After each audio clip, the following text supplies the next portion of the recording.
Now, from the Fan Sports Desk, a Sports Center update on 1080 The Fan. Carpet, hardwood, or laminate flooring, cleaning, or restoration, call PG Long, your Northwest flooring experts, pglongllc.com. First on The Fan, it's Black Monday in the NFL. The Jaguars have fired head coach Doug Peterson, but they will hang on to general manager Trent Baalke. Jacksonville finished 4-13 this season. They've lost 18 of their last 23 games. At 22-29, Peterson owns the third highest win percentage in franchise history, behind only Tom Coughlin and Jack Del Rio. The Seahawks decided to part ways with offensive coordinator Ryan Grubb after just one season calling plays in Seattle. ESPN's Adam Schefter reporting the Bengals have fired defensive coordinator Lou Anarumo. ESPN reporting Packers receiver Christian Watson suffered a torn ACL in Sunday's loss to the Bills. Watson is expected to undergo more testing. And in the college game, Oregon running back Jordan James and defensive tackle Derek Harmon have both declared for the NFL draft. The Trailblazers continue their 5-game road trip this evening in Detroit against the Pistons. 4 o'clock tip on K2 Channel 2.2 and Xfinity Channel 302. The Blazers are 6.5-point dogs. More sports scores and stories in 30 minutes. I'm Jeff Rust at the Fan Sports Desk. Listen live or on demand on the Odyssey app, the Fan's desktop player, or tell your smart speaker to play 1080 The Fan. Live, local, and free. No subscription required. Portland's sports leader is 1080 The Fan.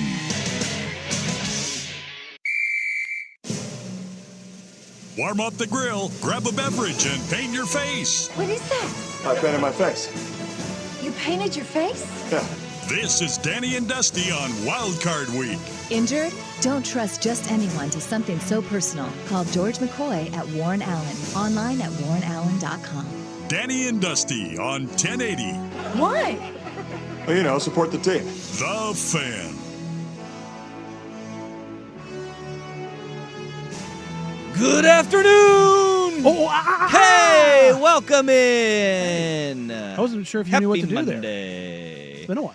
Yeah, it has been. Well, it's been a while for both of us to be here because I was gone all of last week, but I was here on that Friday when you weren't. Indeed. So, I was gone at the Rose Bowl. Boy, that was a great trip, and the game...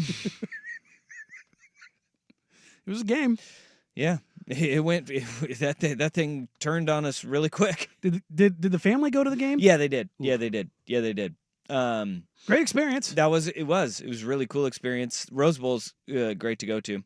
It's a great viewing experience. We will talk about that game because the way that it went. I wasn't obviously here on Thursday or Friday, but the way that thing went. It went in a hurry, and that Ohio State team, my goodness, do they look really stinking good. They look really good. Jeremiah Smith is enormous. Mutant. Enormous. So we'll talk about that game today. But, yeah, we went down.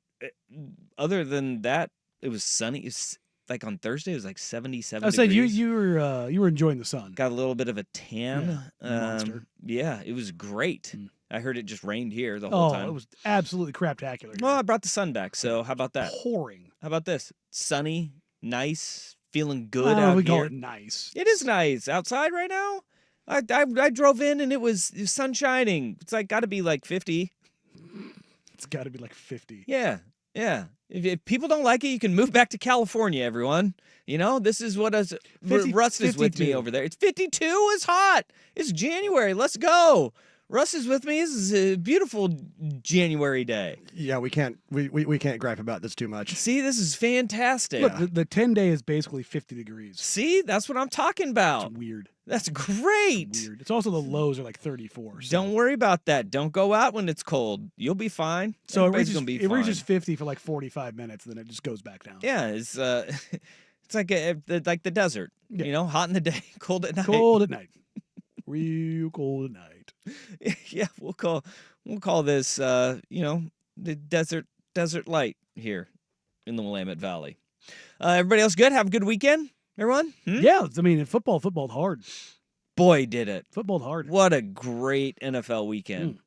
There were only, heading into the action, there were only 2 games that had 0 playoff implications. As the day went on, obviously that got whittled down, but only 2 games heading into the football weekend that had 0 playoff implications. And the Panthers played in one that mattered. The Panthers did. And I think I was the last person to give up on Bryce Young. And I was like, well, I mean, he's really young. And not just his name. Yeah, no. Give him some time. He has looked good the last handful of games. I'll stray away from good because the bar was the floor. No, he's looked good. But he's passable. Passable? Passable. I mean, he went 25 of 34, 251, 3 touchdowns, 0 interceptions. That's a pretty good day. Sure. That's a pretty good day. Is. I will say Bryce Young, I'm gonna golf clap your little turnaround. And Dave Canales, what do we say about Dave Canales? Quarterback whisperer? Think of what Dave Canales has done. Baker. Geno Smith, Baker Mayfield, Darnold. And not Darnold. Geno Smith, Baker Mayfield, and Bryce Young in consecutive years. Not too bad. And Baker just finished the season. Years. We can talk about this at some point in time when we discuss MVP stuff. Mm. Did you see the line that Baker Mayfield ended the season with? No. 4,500 yards, 41 touchdowns. That's pretty good. That's pretty good. It's pretty damn good. It's really good. And we're sportsing really hard right now. But yeah, we are. This is what happens when we don't talk for 2 weeks. I know. There's a lot of sports that we need to get to. We've got to get, I want to know, playoffs are set. Which turnaround is the most impressive of the playoff teams? Think of it. I give you 3. Heck, I'll add a 4th in there. Okay? You've got the Denver Broncos, which with a rookie quarterback and a coach that people were like, Sean Payton, games passed him by. He gone. You have the Los Angeles Chargers, okay, where they were a 4-win team a year ago. Jim Harbaugh was pretty good. What he does. Big factor there. Commanders had the 2nd overall pick in this year's draft. Second biggest turnaround in NFL history. New head coach comes in, and 8 more wins. It was a retread that people are like, oh, good luck with Dan Quinn. They were really dang good. And then I'll throw the Minnesota Vikings in there too, because Minnesota last year was they were not a playoff team last year. Remember, like it was one of those seasons where if it could go wrong, it did go wrong. Kind of Cincinnati Bengal-esque. I think they were 7-10 last year. Is that what they were? Yeah, 7-10. And their record in 1-score games the year before was the best in the NFL. I think it went to the worst in the NFL, and now it's, I think, back to the 2nd best in the NFL. Yeah, but then they head into this year, no Kirk Cousins. J.J. McCarthy gets injured at the beginning of the year, and everybody's like, good luck with that. And Sam Darnold. Because they were going to give McCarthy the keys. Yeah, Sam Darnold leads that damn team to a 14-3 record, and they play for the number 1 overall seed in the last game of the season. Did you see the stat? That's a pretty good turnaround. Doubled their win total. 35th season straight in the NFL with 4 new teams in the playoffs. Yeah, that's about right. Insane. Yeah. 35 straight years of 4 new playoff teams. Dang. That's just cycling through, man. That's incredible. And then another That's why you year, can't go chalk. It's another year where we have a worst to first, right? Or no, they didn't finish first. But a worst team into the playoffs in the Commanders finished dead last 4-13 in the division last year, and they go and they make the playoffs, only behind the Philadelphia Eagles, who are the 2 seed in the NFC. I mean, and they had an opportunity at one point in time to win the division. Teams that finished last year made the playoffs in their division. Commanders, Chargers. That's pretty good. Not too shabby. That's not too shabby one bit. So we got playoff questions. It's Black Monday in the National Football League, which that's a heck of a deal. It's hard because you think of also, it's like on the surface we're all like, get a new coach and fire him. You think about when a team fires a head coach, how many lives change? You think about that ever? It's insane. Because it's not just the head coach going, it is the staff, it's everybody. The analysts, a lot of the support staff that's around the organization. We got 5 open jobs in the NFL. We got to talk about those. When head coaches could have come 2 in more. And when they leave, they bring a lot of people and they take a lot of people with them. Yep. And that's the hard part about it, man. You attach yourself to a head coach, and that's like we talk about this when you look at assistant coaches, right? We looked at this with the Blazers this year, right? Like, it's going to be hard for Chauncey Billups to fill out his staff, is the conversation we had over the summer, when a lot of the assistants that you're bringing on are going, how much time does he have? Yeah, we all know it's going to be a lame duck season. You know what the year is. The year is not to win. No. So that becomes a very difficult thing to do. But when you attach yourself to a head coach, you're attaching yourself to the success and failures of the organization too. And you could be boop, boop, gone. In those head coaches, it's a lot easier for them to go and get another gig because everybody wants to bring the guy on who's had the experience of being the head coach, right? It can become a lot tougher if you're one of those position coaches, analysts, support people to go and get a job after that. But it is Black Monday in the NFL. I think the more surprising is some of the organizations that have kept people in place. So we have that to discuss today as well. Blazers had themselves a weekend. Hey, take that, Dame. Grass isn't always greener on the other side, is it? In Milwaukee. Meanwhile, Chris Middleton's out for ankle problems again. Yeah, that's tough. Yikes, dog. That's tough. Yikes, dog. And then, I have a new fun game of performance bonuses. Oh, yeah, it was fun. We had some big performance bonus day yesterday in the NFL. And one of them was a gamble of all gambles. But I love to watch these performance bonuses because guys like Saquon Barkley didn't play Week 17. Eric Dickerson, your record is safe, and he didn't play in the 17th game. Yada yada yada. Yeah, you know what? You weren't here for this. Dickerson says all this. He got an extra game over O.J. Simpson, so he can just shut up. Yeah, he did. I think he had 2 extra games over O.J. So the whole idea, like, well, he has an extra game. Like, yeah, so did you, dummy. Yeah, well, convenient. Don't get in the way of his argument. Well, come on. It was like Murky and Morris getting like, well, you didn't go 14-0 undefeated. I'm like, yeah, no, they went 17-0. The Patriots went 18-1. Yeah. They just didn't win the Super Bowl. You know, they won a lot of games in a row. Where was I? Sorry, I derailed you. Yeah, you did. You sure did, boss. Bonuses. Don't know. It's gone. Bonuses, incentives. Bonuses and incentives. I don't know. It was somewhere around the there. Lions went chasing one that didn't even really matter. They tried to get Jameson Williams 1,000 yards. Yeah, they just wanted to get him the 1,000 yards. There was no money on the line. They just wanted to get him those 1,000 yards. It's a nice round number. It's because it's like Mike Evans. Like, if you do it enough years in a row, he's 11 years now. Nobody else but Jerry Rice and him have done it. Dude, that was badass. We have draft picks. Oh, yes, the draft order. The draft order hath been set. Which led to a coach getting fired. Yeah. Yeah. The head coach of my favorite team. He got fired because this is why teams tank, players and coaches do not tank. And Gerard Mayo lost his job because of it. Was it worth it? Was it worth it? I don't know. Pride can get you pretty far. Can.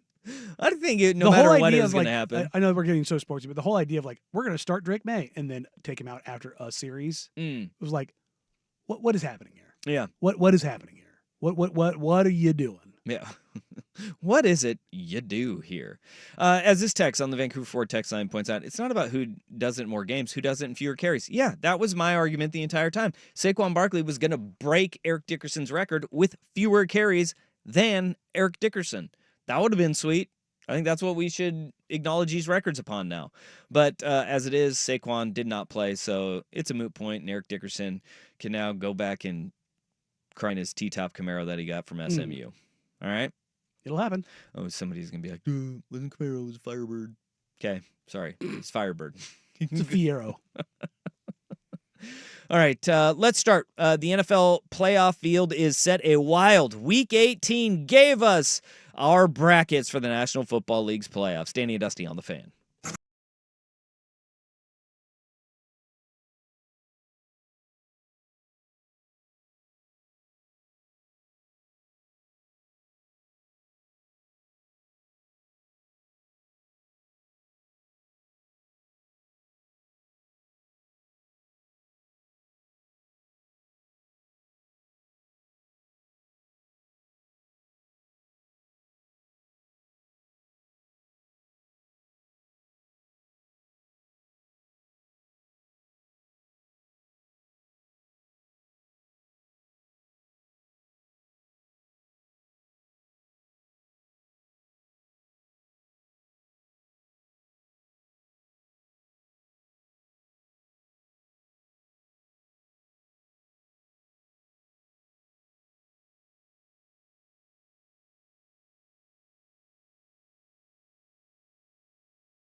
All right, the NFL playoffs are set. The bracket is set for the NFL's postseason. I do love a good bracket.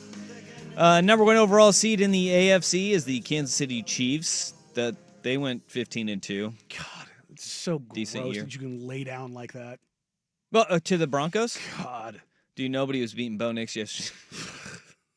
They tried to put nobody on the field. I would say there were 3 players away from you and I being eligible to play. That was bad. Dude, Bo Nix starting that game, did he go 18 for 18 out of the gate? I think he completed his first 18 passes. I think that's right. They said something about the most consecutive passes completed for a rookie. That is really damn hard to do against air. I mean, there was some defense out there, but he finished the game 26 of 29, 321, and 4 touchdowns. That would be, for those counting at home, more touchdowns than incompletions for Bo Nix. Pretty good little game, but 38-0 and a blowout. Nope. Patrick, I don't want to even go down the list of guys that weren't playing because there was very many people list. gone. Does Cortland Sutton send like a $5,000 watch to each player on the Chiefs defense that day? Does he what does he do? Like, he has to do something for them. Well, you're talking because he got a hefty bonus out of the deal. I believe it was $250,000. Or no, $500,000. Yeah, his was bigger. Holy guacamole. He got a $500,000 bonus. Because he wasn't close. He was 85 yards, and he ended up with 98 on the game. 85's probably. That's not. You probably give him a little something. That's not impossible. That's also not like a given. But the Chiefs rolled over. Now they're going to have, again, you see what their layoff is for their starters that didn't play? 25 days. Good God. So, but this goes back to the difference between pros and college, and there was a lot of people, complaining about Oregon in the layoff, and really, you could say this for all of the teams that got a bye because all of them lost in the college football playoff. But everybody's saying, that layoff is too long. It's the exact same. It's actually longer. Is what the 25 days Chiefs are going through. And so you look at it in those terms and you go, well, that's the difference between being a pro and being a college athlete still, and getting used to those long layoffs when another team doesn't have one quite as long. But 38-0 the Broncos win. When's the last time a team had less than 100 yards of total offense? Because that's what the Chiefs did. Oh, I bet it would be more recent than you think. I bet the Panthers did it this year. Oh, God, yeah. Yeah, there was like a Bryce Young game where he threw for like 67 yards. I think that was the one before he got benched. Yeah, I don't know, but Carson Wentz was not great. He was not good, but also he was under duress. Oh. Do you know the NFL record for the fewest all-purpose yards in a game? No. The Seattle Seahawks. Oh, no. Back in 1979. Oh God. Against the Rams, had -7 yards. Goodness gracious. Yeah, that's that would be good. that's obviously pre-Largent Seahawks. Is that the Dickerson? 79 is Dickerson Rams, isn't it? No, that is not. Because he was the Pony Express in the 84 or 83. The Broncos had -5 back in 67. I'm looking more recently. God, that was a 9-7 Rams team. It wasn't even like a great Rams team. Hey, we had the 2021 Chicago Bears had 47 yards of offense against the Cleveland Browns and somehow scored 6 points. That's incredible. Oh, my God. How about that? Pat Hayden was the quarterback. The 2023 Arizona Cardinals had 58 yards, and they lost also to the Browns. Dude, juggernaut Browns. This is okay. You know what? They did have Jack London. So that was just last year. Okay. The Arizona Cardinals had 58 yards, November 5th, against the Cleveland Browns. And that's early in the season. November 5th. Yeah, it's not like it's. Well, I'm not saying it's not. It's not the end of the year. Late. Yeah, that's not good. Not good. God. Well, that Browns team last year defensively was absolute buzzsaw. So I can say with confidence. Last year was the last time a team had less than 100 yards. Less than 100 yards, and they had 58. What did they finish with? Was this 98? Yeah, that's fine. Yeesh. They pulled the ripcord on that game. They weren't trying to win it. So I mean, clearly. Chiefs are the 1 seed. The Detroit Lions are the 1 seed in the NFC. They had, and that was a game that had everything on the line yesterday. That was the one game that everybody was frothing at the mouth for, because you had the final game of the regular season. Everything comes down to the number 1 overall seed, 2 divisional foes. Minnesota, they snatch up 1,900 tickets to Ford Field, which is awesome, by the way. That is great. The Will family going and buying. Did you see this story? Mm-mm. So the Vikings ownership, they went and bought 1,900 tickets directly behind the the Vikings bench, and they sold them at a discount to their season ticket holders. That's pretty dope. So they said, you guys, if we want to have fans in a game that means everything, we're going to make sure we have some. Because the Lions fans turned out Yeah. for that game. Yeah. And that's where I go back to, there's not, like, we talk about bad sports towns a lot. Mhm. There's not bad sports towns. There's bad franchises in sports towns. And that is why Detroit fans give a crap. They do give a crap. Like when the Pistons are good, when the Red Wings are good, when the Tigers are good, they show out for those. I mean, Did you hear Tony Dungy before the game? He's like, I can't remember the last time I was on a field where it was this loud pregame. I think the one sports town that we could say is not a good sports town is Miami. Because Yes, even not a when good they're sports town. good, they show up late. They leave early. Yeah, that's a weird. That is a. I will say, Miami, bad sports town. Yeah, when the Marlins have been really good, Yeah. they kind of show up. Yeah. It's like, what's going on here, guys? All sports towns are good sports towns if your franchise is competent. Yeah. Right? But then you will show up and show out.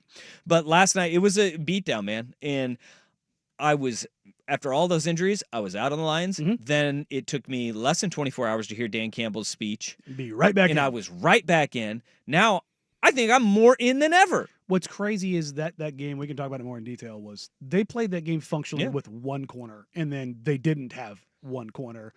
And Aaron Glenn just said, I'm going to send at least 6 every play. Good luck. And I don't know how this finishes for the Lions. Like, Can I they get healthy enough? But no, and the answer is probably no, right? The answer to that is probably not. But this story is awesome, and I think it says more when you have a team that has the injuries that they have had, and they continue to still churn out wins. This is a 15-2 team, right? Like, I bet there is a stretch where you could go through 3 full seasons, 5 full seasons maybe, of Lions football where they haven't achieved 15 combined wins. They get 5 wins this year, and that to me is, it's not just really good, drafting and having superior talent and all that. With the amount of injuries they've had, they developed that talent, man. And they are doing a phenomenal job of squeezing every ounce out of the talent that they do have, because what we've talked about is, well, yeah, they've been drafting so high for so long, it's about time. No, they are hitting it out of the ballpark with their draft picks. And then with the other guys on the back end of their roster, they're making them better as they're in Detroit, because that is why they are still winning games in 15-2. I thought it was pretty interesting, the contrast between how both those rosters were built, though, between the Vikings and the Lions. There's not nearly as much in-house homegrown talent on the Vikings. There's a lot of, I don't want to say mercenaries, but they spent a ton on free agents, but free agents that mattered. Like, you go up and down that roster, you've got a Harrison Smith, and you've got a Justin Jefferson, and which, again, 2 very good players, but you look at both sides of the ball, it's free agents everywhere. Yeah. It's free agents everywhere on that team. And it's interesting because normally free agency is not a way that you build your team. But the Vikings were incredibly good and very measured on who they went and got and who they spent money on. And if you look up and down those rosters, if you look at, drafted in-house guys versus out-of-house guys, it's a direct contrast between both those teams, and yet both very successful. And it shows that you don't necessarily have to be a draft and develop team. You can live in both worlds where, there's been this adage, particularly over the last 10 years, of you can't build a team through free agency. Pretty clearly you can. Yeah, you can, but at the same time, your core has got to be guys that that you do draft and develop. Sure. Right? Which, like again, Harrison Smith, Justin Jefferson, big-time players. Yes. They are. But also, their two best pass rushers aren't. No, they're not. No, and there's certain places that you can go and you can do that, and they didn't do it at quarterback either, which is one of the positions that you probably should. But they do have their shortcomings, and a lot of people out on Sam Darnold now after last night, saying he was just so atrocious. He was seeing ghosts again. We're out on Sam Darnold.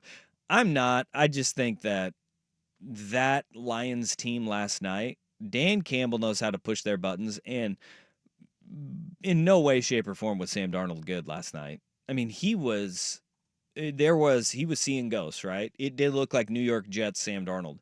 And I don't think that is a big game issue with Sam Darnold. They're 14-3. They've played some really good teams so far this year, and they've come out on the good side of it. I think that was more of that offense of the Detroit Lions when they decide they're going to put a drive together. It's like football porn. It's the Ides of March. They run the ball right down your throat. Jared Goff is so good when they have those methodical drives of picking and choosing his shots.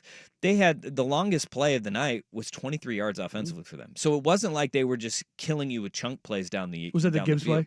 No, that was Amon-Ra. Oh, okay. Well, no, I was talking passing play. So yeah, Gibbs had a 47-yard run. Yeah. But it was like he was just nickel and diming you down the field, and that is your play caller and your quarterback on the same page in the same rhythm.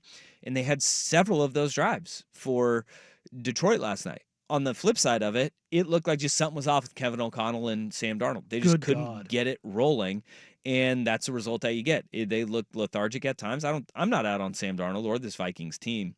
No, the team that went 14-3, I don't think you can be out on. But if you are, and this is where I say no playoff is perfect, right? Everybody is complaining about, Oregon's drawing their tough road as the number 1 overall seed in the college football playoff.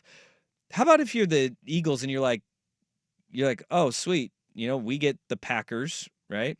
The Rams won their division. They get a 14-3 team. Guess who the Lions are going to have to play in the next round? The Minnesota Vikings for a third time this year. Good God. Which that could change some things a little bit. So in the NFC, Lions are your 1 seed. Eagles are the 2 seed. 3rd seed is the Tampa Bay Buccaneers because they went to the well and got Mike Evans his bonus and held off the Saints. 4 seed is the Rams. They will play the Vikings. The 6 seed is the Commanders, who will go to Tampa Bay to play on the Buccaneers. And then the Eagles host the Green Bay Packers. On the AFC side, Chiefs are the 1 seed. Bills are the 2.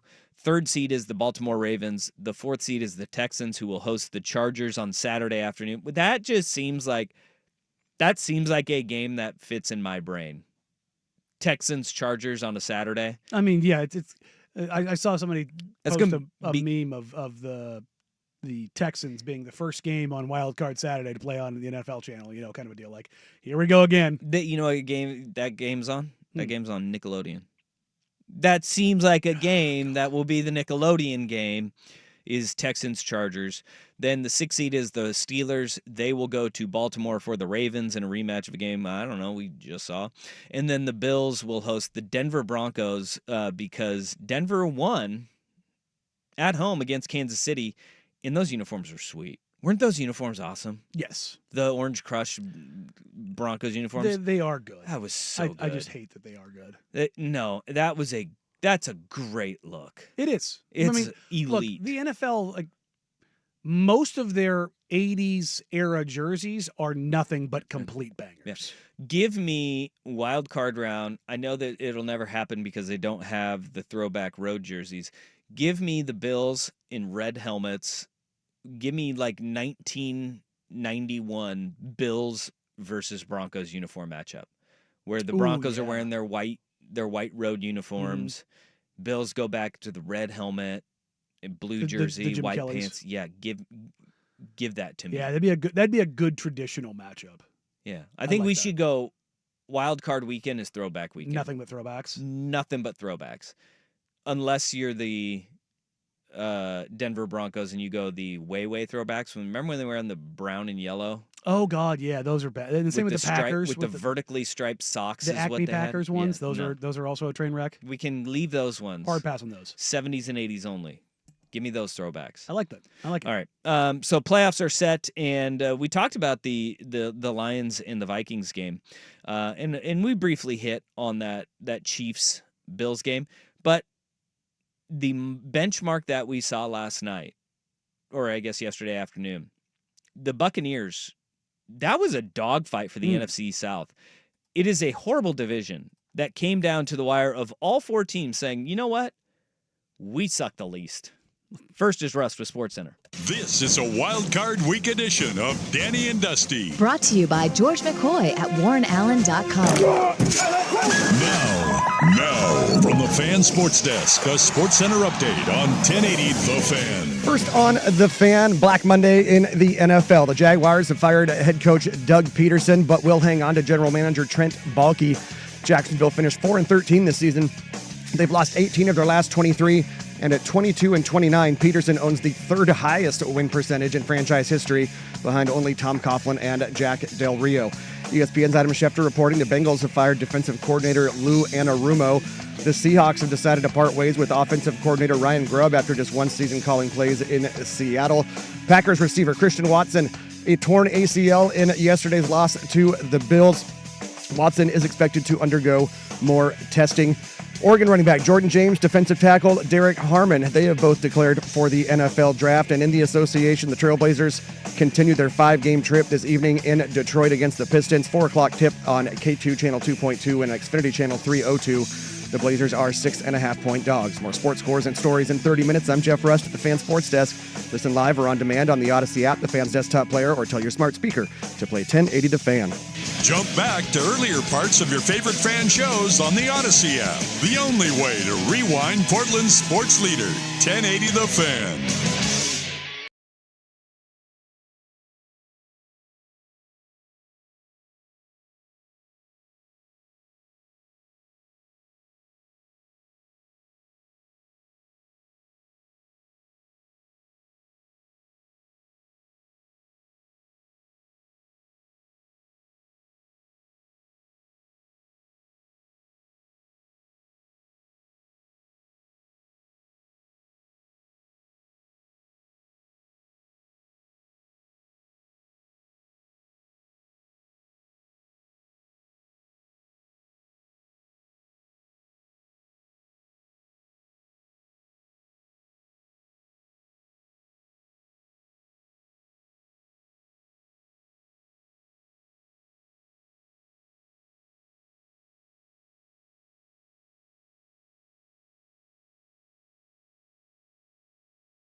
Detroit Lions, they mopped the floor with the Minnesota Vikings. It really kind of took a lot of the luster out of what could have been an awesome finale to the NFL regular season. It was, 10-6 at halftime. Through 3 quarters, you're like, maybe if I squint, this is a good game. But Sam Darnold gave you no reason to believe it was going to be close. No. And then the fourth quarter, the Lions just kind of ran away and ended up winning 31-9. The more intriguing and enthralling divisional matchups heading into the weekend were the NFC South as it played out.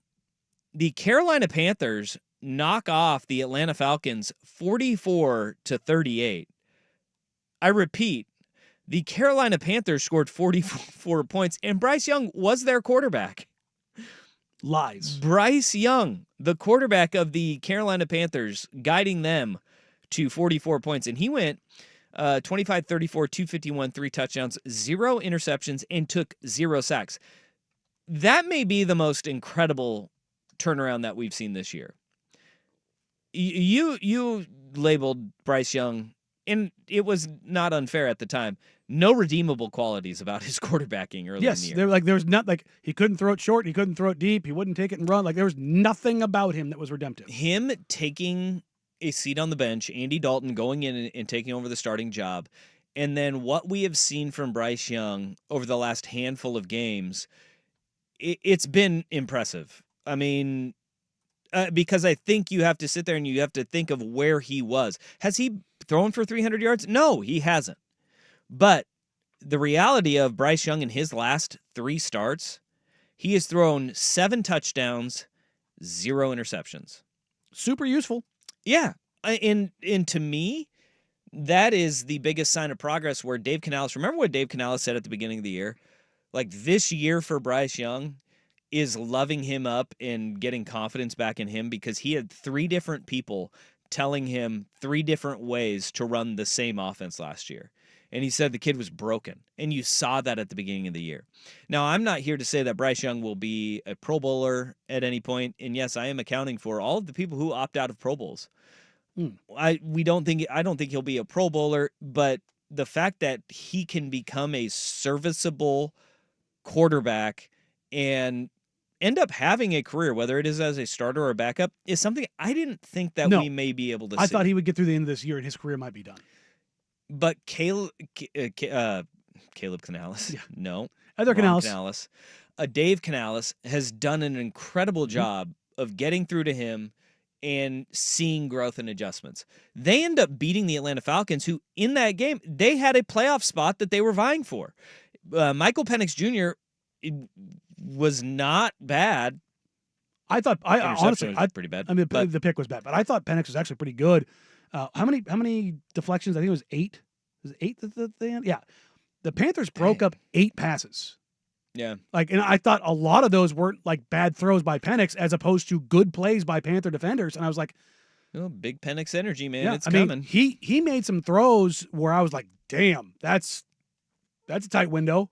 And Drake London made a bunch of, how many, I want to say London had an obscene. Yeah. 10 for 187. 18 targets though. Yeah. Look, for all of the Kirk Cousins, not getting Kyle Pitts the ball, there was also maybe get Drake London the ball.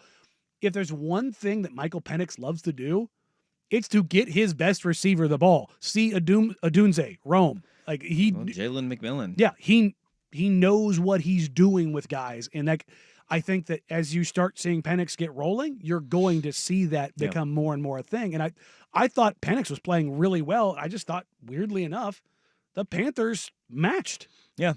Yeah. Which was weird to see. In that game, as Carolina wins in overtime, we had a game going down to the wire in Tampa Bay where it was the Bucs end up beating the Saints 27-19. So it was a 1-score game. And at the very end of the game, I thought it was really cool. The Buccaneers get the ball back in a 1-score game, up 8, but with 36 seconds left. Mike Evans had a lot on the line here, okay? There were 2 big things, and we talk about this often in the final week of the NFL's regular season, the performance bonus chasing. Mm-hmm. He had $3 million in bonuses on the line. That's a lot. That is... It's a lot of money. That is a lot. That's not a $200,000 bonus. That's a big old chunk of change. Because he needed 5 heading into the week. He needed 5 catches and 85 yards receiving. And we talked about with Cortland Sutton being in the same kind of boat. Yeah, he ended up getting 9 catches 89 yards. Just enough. Just enough. But it wasn't about the receptions or yards as it pertains to the $3 million bonus. It had everything to do with the fact that they wanted him to get his 1,000-yard season. His 11th. His 11th. And straight. That ties Jerry Rice for the most consecutive 1,000-yard seasons in NFL history. And there was Baker Mayfield was talking about this after the game, and he said, heading into that final play we knew we couldn't turn the ball over. We knew he was going to be double teamed. How are we going to scheme him open and get him 5 extra yards? That was the important thing. And so they motion him across the formation. They get him open. Boom. He gets 9 yards because he was sitting at 8 catches, 80 yards. He needed only 5. He gets 9 out of it, and they equal that record for Mike Evans, which Mike Evans may be one of the most underappreciated receivers in NFL history. He's my favorite wide receiver of this generation. He is a guy that, like, Larry Fitzgerald is always, I'm just going to do everything for the team. But Larry Fitzgerald always got the shine of being, no, that guy's the best receiver in the NFL. Like that, you may say, X, Y, or Z are a better receiver. Larry Fitzgerald is that guy, and everybody kind of agreed upon that. Mike Evans is now 11 consecutive seasons at over 1,000 yards.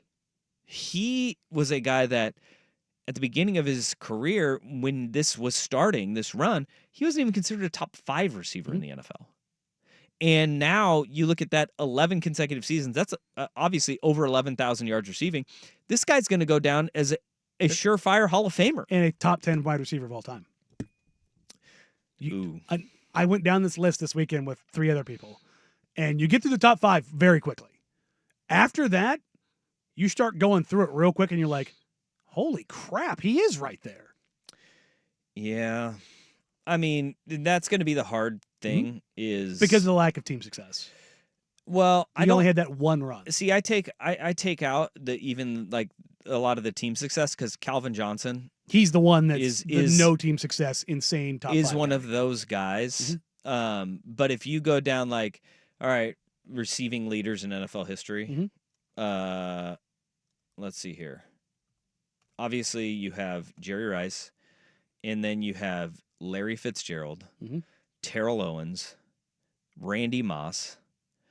Isaac Bruce is 5th on yards. Tony Gonzalez, Tim Brown, Steve Smith Sr., Marvin Harrison, Reggie Wayne, Andre Johnson, James Lofton, Chris Carter, Anquan Bolden, Henry Ellard, Julio Jones. Those are your top 15. Okay, I can cut 5 guys out of that list that I would put Mike over with. Mike to me is the bigger version of Tim Brown in this generation. See, that's where I would go. It's like, all right, I'm gonna put Tim Brown in there. I'm gonna take Tony Gonzalez out because he's a tight end. Yes. Okay. So if you take Tim Brown out, I'm not moving Marvin Harrison out of there. Okay, that's fair. I wouldn't move Marvin Harrison. I don't know who I would move out, and then you have to think of it in these. I'd move Chris Carter in there. Like Chris Carter is absolutely 100%. That guy, right? So if I'm moving one guy out and putting one guy into that top 10, where's the room for Mike Evans in That's 9, isn't it? But then I'm also a guy who's not on that list, but when you watched him, I said, no, that guy's special. It's Calvin Johnson, right? There's nobody who watched Calvin Johnson play and was like, that's one of the best receivers of all time. Of all time, yeah. And so he goes into that. Oh, Bruce was the one that I took out. You take Isaac Bruce out? Yeah. Greatest show on turf? That would be a really hard one for me to move off of is Isaac Bruce. He was so dominant for so long. My order, it would not be in the order of those guys, but I don't know if I could pull him off of that list. And then I would say, all right, what are we going to do with guys like Michael Irvin, right? What do you do with guys that are currently playing like Justin Jefferson and Jamar Chase, who when their careers are going to be, when it's all said and done, those guys will be in that conversation as well. Like, it's a really hard list, but the point being, Mike Evans should be in that conversation, And I don't think he gets put in there nearly enough. And it's insane because you look at his production. It's not like it's not fake yards. You know what I mean? It's not. He's the only time he's outside of the last 9 this year. Yeah, but I'm saying he never played, like, with the exception of the Brady years. Yeah, he never played within an offense that was prolific. Yeah, Steve Largent.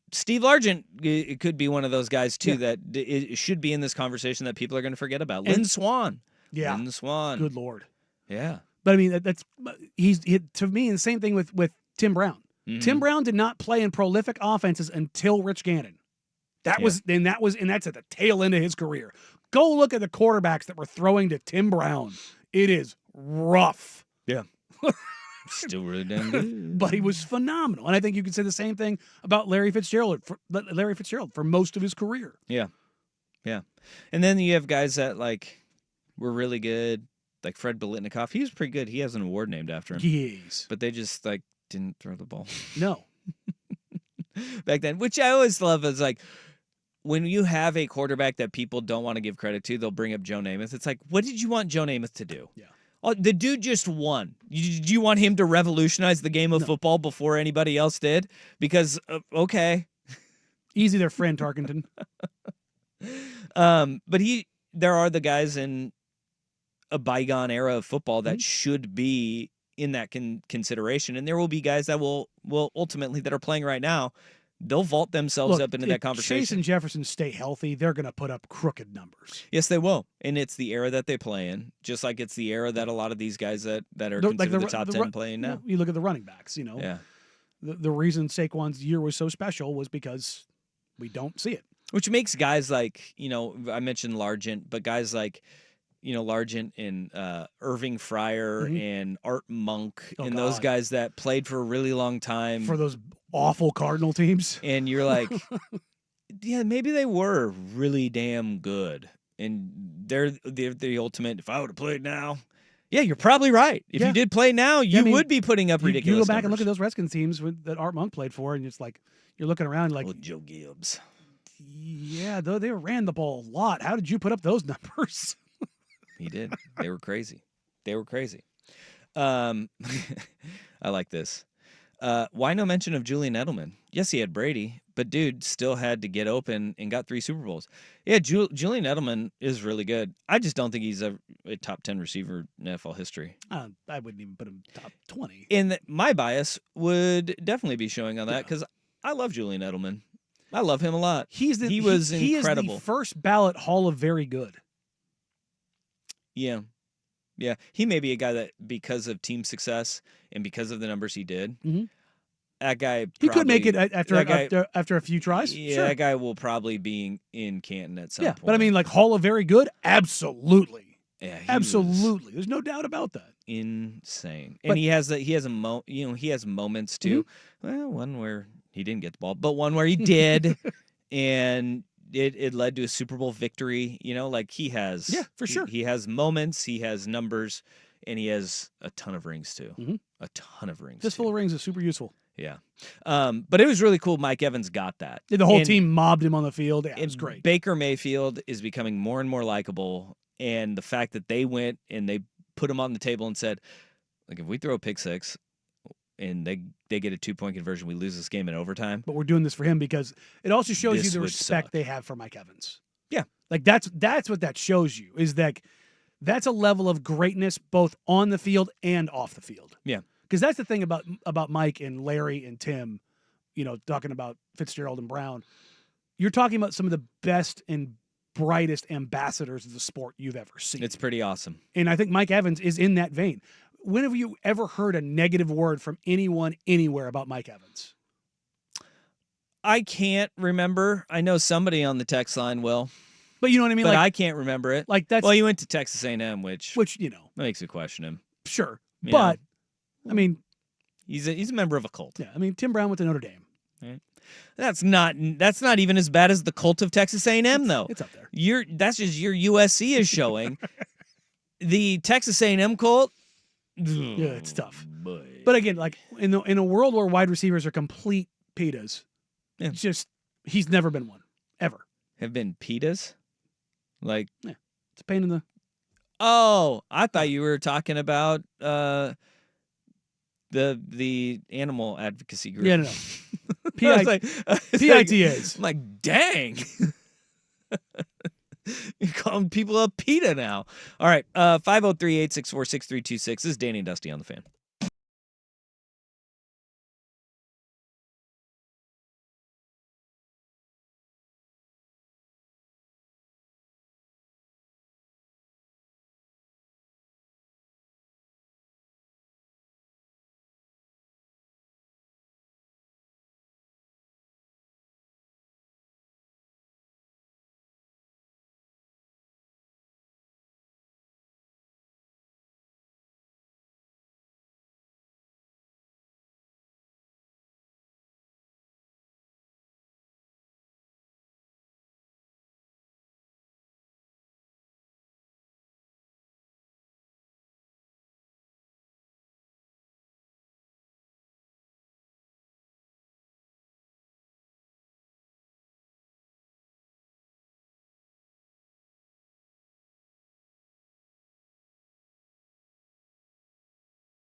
All right. Crazy week 18 in the NFL as it turned out the Tampa Bay Buccaneers said, you know what? We're the ones that don't want to suck the most in the NFC South. And they end up winning that division. 10-7 record for Tampa Bay. That's a good year, especially with, you lose Dave Canales, Baker, and everybody expecting a regression from him. And as you said, dude put up funny numbers as a quarterback this year. Regular season, completed 71% of his passes. Is that good? 4,500 yards, 41 touchdowns. Second most touchdowns in franchise history behind Brady's 43 when they won a Super Bowl. That would be 16 interceptions. Aggressive, but he's a wheeler and dealer. That's what you're going to get from Baker Mayfield. I love what Baker Mayfield's put out on the field the last 2 years, and he's actually shown that he has grown up, and he's shown remorse for the decisions that he made before, and he's acknowledged, like, dude, I was immature. Like, that's what happens. You grow up. And I love that perspective from Baker, who's 29 years old now, And just think of all the dumb stuff everybody did when they were in their early 20s or teens, like when he ran from the police in Fayetteville, Arkansas, right? Baker Mayfield has shown that he has grown up. He has shown contrition for what he did, and I'm now pulling for Baker Mayfield. It's a weird full pivot. Look, I've man, done on Baker. I love my Metal Mondays, but you know what else I love? I love the Baker Mayfield experience. Yeah. And look, that team is really fun. Jason Licht has done a really good job has done a really good job of drafting, developing. Bucky Irving is having an incredible season. You know, did he finish with 1,000 yards? I know he was 1,100 close. yards. Yeah, 1,100 yards and 8 touchdowns this year. Bucky Irving finished 10th in the National Football League in rushing. It's a good year, dude. Look at the running back position in the NFL, and you know what? We'll do that. Think of what the NFL has right now in kind of the pendulum swinging back towards running the football, and where guys like Bucky Irving are going to be, and the guys that are coming into the league too, because this is going to be a great draft class for running backs. And if you look up and down the league, it is chock full of talented running backs. We'll get to that coming up as the show goes on. But where we got to start hour number 2, it is Black Monday in the National Football League. And boy, not as dark as I thought it would be. We have 5 vacancies in the NFL, only 2 opening up today. Danny and Dusty on the Fan. During Window Nation's January sale, get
Now, from the Fan Sports Desk, a Sports Center update on 1080 The Fan. Jeff Rust with your Sports Center update. First on the Fan, it is Black Monday in the NFL. The Jaguars have fired head coach Doug Peterson, but they're going to hang on to general manager Trent Baalke.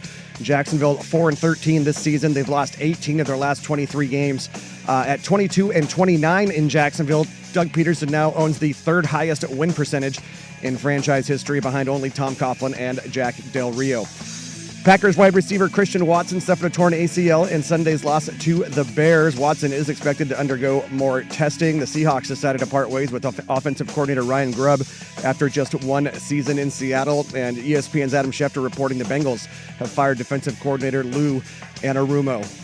Over in college ball, Oregon running back Jordan James, defensive tackle Derek Harmon, they have declared for the NFL draft. And in the association, the Trailblazers continue their 5-game road trip this evening in Detroit against the Pistons. 4 o'clock tip on K2 Channel 2.2 and Xfinity Channel 302. The Blazers are 6.5-point dogs. More sports scores and stories in 30 minutes. I'm Jeff Rust at the Fan Sports Desk. Listen live or on demand on the Odyssey app, the Fan's desktop player, or tell your smart speaker to play 1080 The Fan. The original home of the Herd with Colin Cowherd. Weekdays 9 to noon, 1080 The Fan.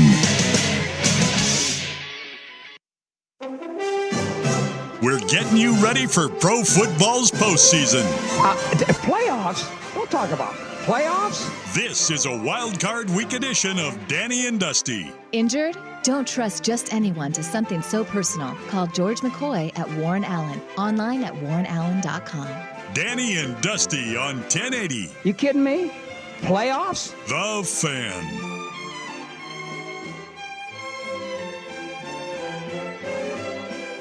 Hour number 2, Danny and Dusty with you on this Monday afternoon, Wild Card Week. We discussed the playoff matchups that we got coming up. Well, as teams punch your ticket to the playoffs, also teams start firing. It's Black Monday in the NFL. There were already 3 vacancies as Robert Salah, Matt Eberflus, and Dennis Allen had all been fired during the regular season. At certain points, so Jets, Bears, and Saints, we all knew were going to be open. We had 2 more open up today. The Jacksonville Jaguars fired Doug Peterson. That's not surprising. What is that they kept Trent Baalke. That's a little weird, right? Yeah. How many coaches has he hired now? This will be his 6th. Okay. I read today that Trent Baalke has also had 3 of the 6 coaches that have been fired after their first year. There have been 10 NFL head coaches fired during or after their first season with a team in the last decade. Trent Baalke has hired 3 of those 10. Not good, Bob. He's the one that kept his job. And Doug Peterson, after 2 seasons, loses his. By the way, those coaches were Jim Tomsula, Chip Kelly, and Urban Meyer. 2 of those in San Francisco, 1 in Jacksonville. And now it is after 2 seasons of Doug Peterson where what do you expect him to do, right? Trevor Lawrence gets hurt. They were on the cusp of the playoffs last year. Trevor Lawrence gets hurt. This comes from NFL on CBS. Trent Baalke has made 48 draft picks in 4 years. 6 were first-rounders, 2 were number 1 overall picks. He's handed out $400 million in guaranteed money this offseason. His total record as GM is 25 and 43. That seems like the guy you should probably be firing. Not Doug Peterson, who has won a Super Bowl before, who his players like to play for Doug Peterson. I think that is a signal of the dysfunction of leadership in Jacksonville. Balky's kind of a weird one for me, right? Because he has some big-time hits in his draft history. He also has some big-time whiffs. Mm-hmm. You're talking about the number 1 overall picks are Trevor Lawrence and Trevon Walker. The Walker one hurts because your next 4 picks, Aiden Hutchinson probably was going to be Defensive Player of the Year, or at least in the conversation for Defensive Player of the Year. Derek Stingley Jr., who might be the best corner in football. Yeah. Sauce Gardner might be the best corner in football. Kayvon Thibodeau, who is a very, very, very, very, very good pass rusher, defensive lineman. That's tough. Yeah, and you have to think, though, with Walker coming out of Georgia, the dominance of that Georgia defense, the numbers that he put up, and he shined on a defense that was full of dudes. But therein lies the big question, right? Is it the talent around him that is making him shine? Mm-hmm. Or is he truly that transcendent and that good, right? That anytime you have one of those Georgias or Alabamas, that was always the question. The thing is that with Kirby Smart, whether he's at Bama or, they were trying to figure out at Georgia, is this the same deal as at Alabama? It was, no, those guys are all really good, whether they're in college or in the NFL. And Teron Walker's good. Don't get me wrong, guys. I'm not saying that. But what I'm saying is when you're picking number 1, the guys that were picked after him are all better. Yeah, and the draft hindsight is always really tough. But that's the point. It's like, but when you continue to miss is the issue. Yes, and in the quarterback draft with Trevor Lawrence, they very clearly got the best quarterback in that draft. Yeah, well, he was a slam dunk. Everybody would have ridiculed him, and he would have been fired for not taking Trevor Lawrence. Exactly. You take Trevor Lawrence. And then again, who do they draft this year? Brian Robinson has been an absolute stud. Thomas, not Robinson. Has been an absolute stud. Yeah. Stud for them. Really good. So it's like in a loaded wide receiver draft, they got a really damn good one. Actually, what's crazy about that draft class, the rookie wide receivers have all delivered. Malik Neighbors, Even freak. Adunze started to figure it out down the stretch, and I think that was Yeah. more about the dysfunction of the Bears than anything else. That receiver class may go down as a really stinking good one in the development of them. But Trent Baalke, he saves his job. Doug Peterson, he gets his walk-in papers. The New England Patriots fired Gerard Mayo after one season. And sometimes, it is not knowing the assignment and adhering to the assignment. We say this all the time as it pertains to the Portland Trail Blazers. Franchises tank, team players and coaches do not. Indeed. Gerard Mayo and the New England Patriots go out and they beat the Buffalo Bills yesterday.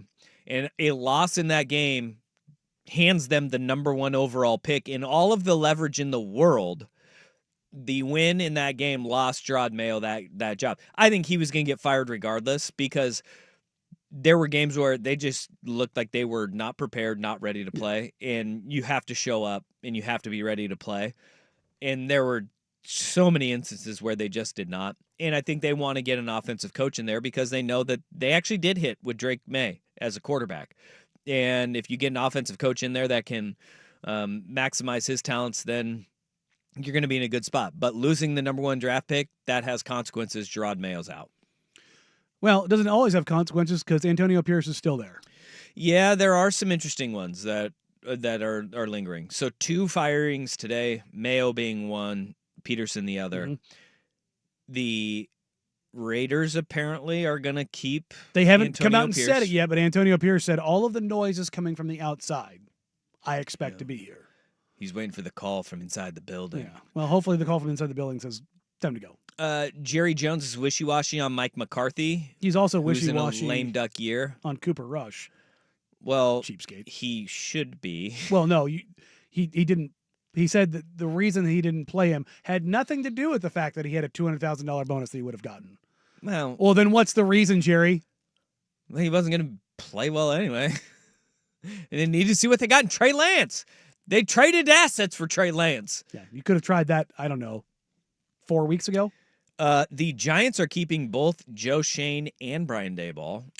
Surprised that Joe Shane is still employed by the New York Football Giants. After the Hard Knock stuff, after everything that has gone on, you have to feel like you're Teflon at that point.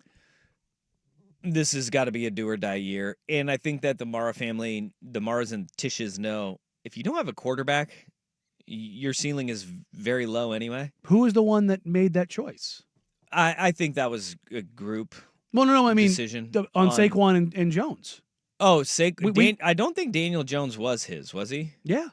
Was talk about in the room to making that decision between those two. Yeah. Did he That's what we draft? saw. That's what we saw. No, I'm talking about the contract extension. Oh, the contract extension, Yeah. yes. That's him. Yeah.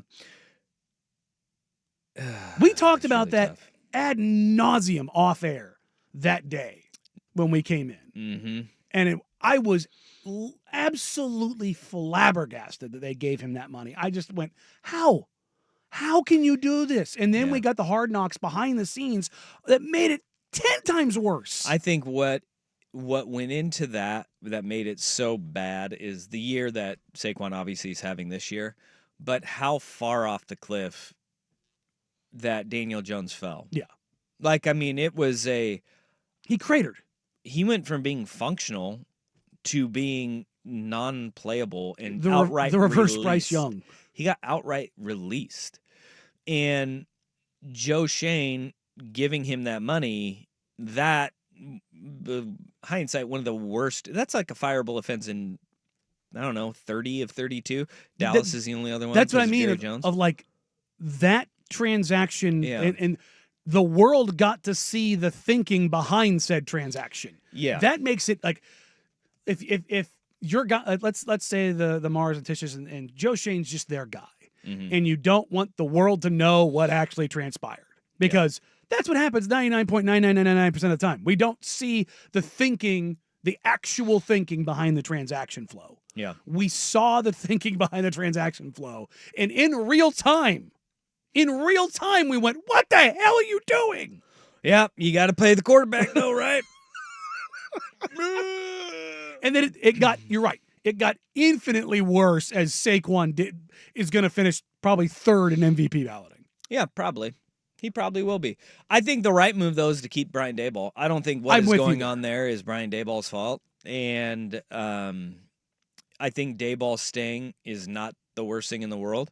But, look, you want to talk about a make-or-break year. I think both those guys have it. The Colts also keeping Shane Steichen and Chris Ballard as head coach and general manager, respectively. We can all say it. I think they have whiffed on Anthony Richardson. Yeah, they know it. And they went 8-9 this year. We haven't really talked about this at all. The infighting with former Colt Pat McAfee and the Colts / front office players has been another little. Wait, what has happened there? Oh, did you not catch what happened this past week? No. Oh yeah, no. I mean, he's gone at him a few times for being not good, but he said the whole bleeping team, if I was general manager for a day, I'd find a way to transfer portal 70 of those mother bleepers. Oh yeah. No, he backed him over with the truck.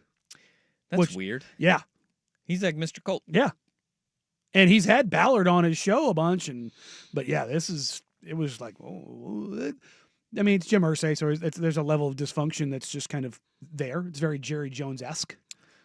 Do we feel like McAfee is testing the waters with just what he can get away with and what he can say 100%. right now? But he's brother. He got $100 million guaranteed from, was it DraftKings? Yeah. FanDuel, one of them. Yeah, DraftKings. Like, or FanDuel. Well, either way, one of them paid him $120 million, and then ESPN bought him out of that. Mm-hmm. So that's guaranteed. And then they gave him another $100 million. Yeah. That man is about as Teflon as it gets. Yeah. So he's just, well, I think that's a nice, segue for later as far as like, how tough are you in the media industry? Yeah, because it's interesting to see kind of where I caught the backlash from the initial McAfee casts of ESPN, which I've watched some of those. I don't think they're great. They don't really. I'd rather get like those coaches mega casts were okay at times. Yeah. But then I guess the Rose Bowl, people were tuning into the McAfee cast of the Rose Bowl thinking it was the actual broadcast. Mm-hmm. Yeah, because they put it on ESPN2 to start. Yeah. But also, we were listening buddy, to it. You are in for it if you think that. We watched that for most of the game, and then I mentioned this. I watched the game with a bunch of Duck alumni, and I'm sitting there kind of chuckling to myself over and over and over again because who's on the broadcast? What, Herb Street? Well, no, I mean, or the McAfee cast? AJ. Oh yeah, AJ Hawk. Yeah, Who's former Ohio State Buckeye. Oh, so is Herbie. Herbie pockets his Buckeye standness 90% of the time. Yeah. 90% of the time. He planted the flag for Ryan Day the week before against Tennessee. My God, it was disgusting. But AJ doesn't hide it. I mean, well, the Ryan Day thing is a little like, dude has won a lot of games. Now sure, he's winning but some no important other analyst is doing what Herb Street did. In that No. Hold on, let me take this game's got 2 minutes to go. Let me take the final 2 minutes and disregard the game and tell you why Ryan Day is the gift to college football. I also saw. Do you see the Friday night show, the Jason Kelsey late night show that ESPN has? I saw that it happened. I did not watch it. I caught a little bit of that. I caught a little bit of it, and I see where ESPN is going with this, where they, like, whether it's McAfee or Kelsey, they're normalizing the fact that they can swear. Yes. And they're going to go ahead and roll with it a they're little lean bit. into it. And they're testing those waters a ton. I mean, they did on the ESPN2 broadcast. Yeah.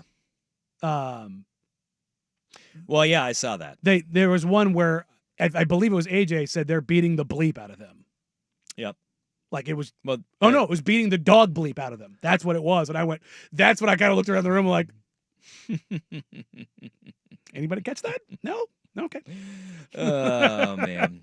All right. 503-864-6326. That is the Vancouver Ford text line. 5 head coaching vacancies in the NFL. And I think, honestly, the surprising ones are the jobs that are staying. But there are a couple coordinator jobs that opened up, too. And one, after just 1 year up in Seattle. Danny Dusty on the Fan.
Seahawks fired Ryan Grubb as offensive coordinator today as part of the Black Monday firings go. Only 1 year up in Seattle for Grubb. That was a little bit of a surprise. I mean, the offense wasn't great, but at the same time, you thought that they would give him a little bit more of a runway to establish his system and his style of play. Yeah, I'm definitely caught off guard by that in the sense of like this wasn't the Bears. They had the 14th best offense in the league. The drawback was they had the 28th best run game. Yeah, that ain't gonna do it, boss. But also, offensive line beat to hell. Running backs beat to hell. Yeah, their offensive line not good, especially on the interior, and that's got to be a big concern moving forward. I think that may just show that Mike McDonald in that defensive style that they play, they want to play complementary football. Just look at Baltimore. Yeah, where they came from. I mean, they want to play complementary football, and that starts with running the football and keeping your defense off the field. You're going to give yourself a better chance to win. And I think you just can look at the overall trends in football and the direction that things are going. Running the football is becoming more and more of a premium. And Seattle couldn't do it. And I think if McDonald is looking at it and saying, scheme-wise, it's not going to be one that thrives in the direction that the NFL is going and the way that winning football is going to be played, then maybe we should carve a different path and pull this ripcord before we go too far down the line. I also think DK Metcalf, in his frustrations over the course of the season, it plays a minuscule role in this. But the fact that, you have the whole conversation amongst the fan base of, is it the quarterback or is it the receiver? That's the issue going on right now. And maybe a little bit of it is the play caller too, right? It's certainly, I think a sum part of all the parts. But you take a look at, you can go chicken or the egg. Is it more the running back makes the offensive line or the offensive line makes the running back? I'm a firm believer in it's the offensive line. You can put a lot of guys behind it, which, I mean, we've seen that time in, time out. You take a look at the Baltimore Ravens and what they have had. Even prior to Derrick Henry, they had the Gus Bus was successful back there. I mean, you just kind of go down the list of guys that they have back there. Why? Well, because they've had multiple Pro Bowl, all-pro caliber offensive linemen over the years. The Eagles this year are going to give both their tackles and their center are going to end up as all-pros. And I honestly believe this with Ben Johnson, the offensive coordinator of the Detroit Lions. Like, hey, beware of the fact that his offensive line is not just great, they're like historically great offensive line. Yes. He's got 2 anchor tackles. He's got one of the best and most respected centers in the NFL. You can get a hell of a lot done with those 3 guys on an offensive line. Everybody looks creative. Ben Johnson has a deep bag, and he is wildly creative, and I think that's why this team is that good, right? Because he's doing it with Jared Goff. It's not like he's doing this with a plus, quarterback back there. But I think the weapons that Ben Johnson has at his disposal, if he goes in, everybody's like, oh, the Bears just need to throw all the money. Do we know that it's going to work the way it is in Detroit right now? Oh, yeah, he'll have a quarterback. Yeah. He'll have a couple of weapons that are young. But that offensive line is dreadful, and no coordinator has the touchdown play with a bad offensive line. And we were talking about this going to the break because Mike McCarthy is the coach that the Lions have reached out to for permission to talk to, or requested permission to talk to be the there. Bears requested I'm permission. sorry, thank you, not the Lions, the Bears. Thank you. And I'm just sitting there going, why? I am 100% saying pay Ben Johnson. I am 100% saying throw the money at Ben Johnson because look.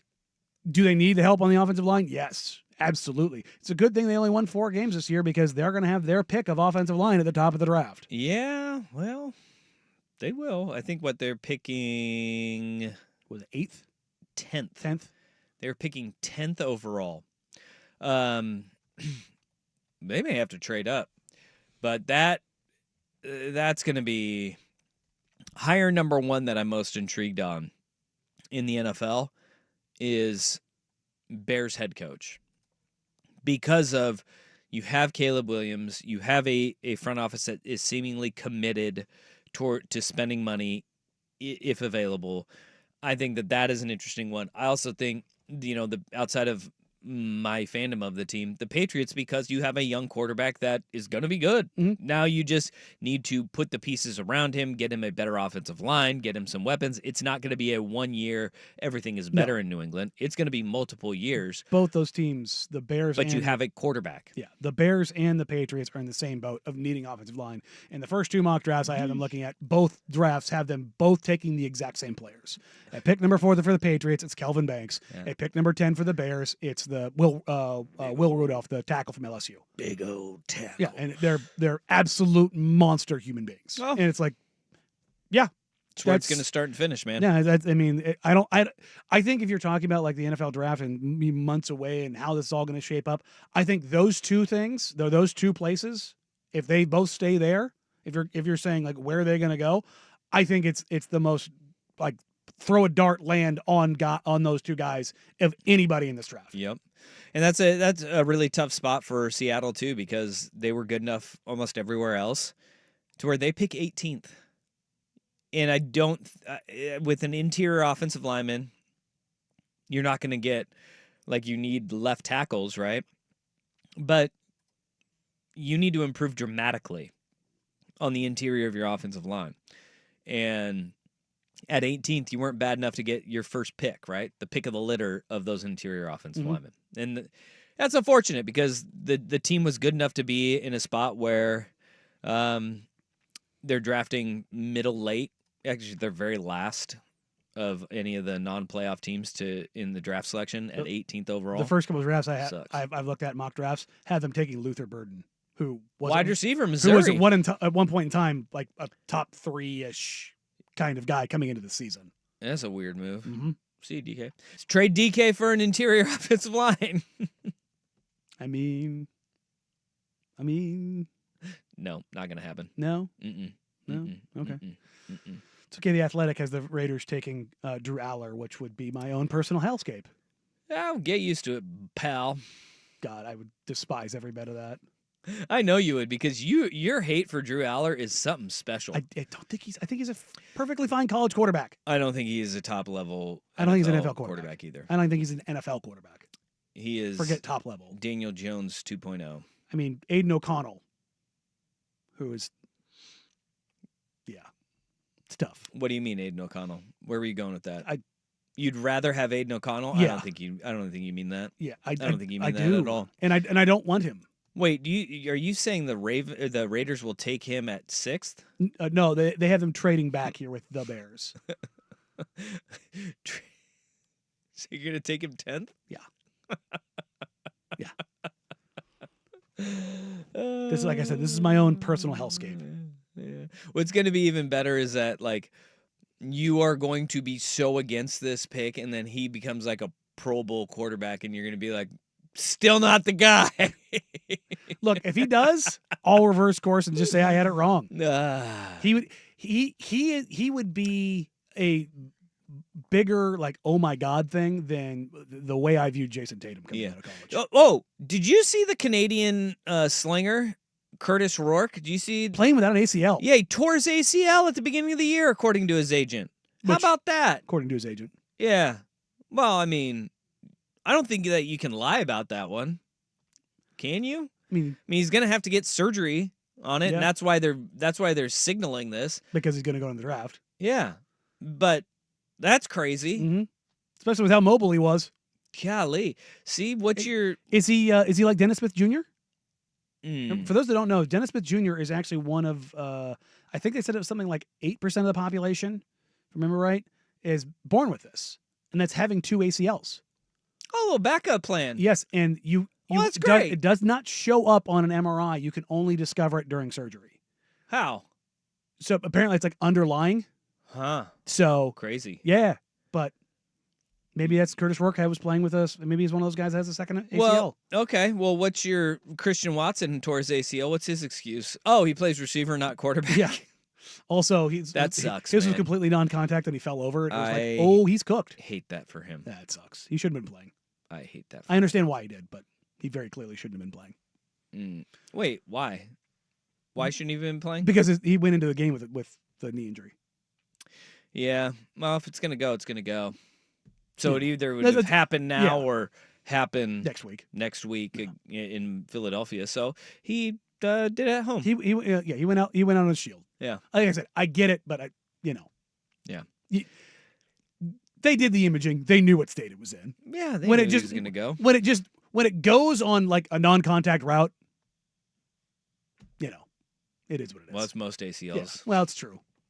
Well, speaking of going when it goes, debated whether or not to go down this path, but boy, it's a doozy. Allegedly. Allegedly. The shenanigans that were going on at the Fox Sports studio.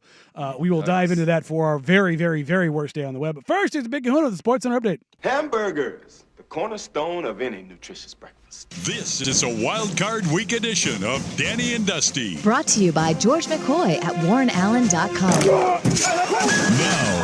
Now, from the Fan Sports Desk, a Sports Center update on 1080 The Fan. First on The Fan, it is Black Monday in the NFL. The Jaguars have fired head coach Doug Peterson, but they're going to hang on to general manager Trent Baalke.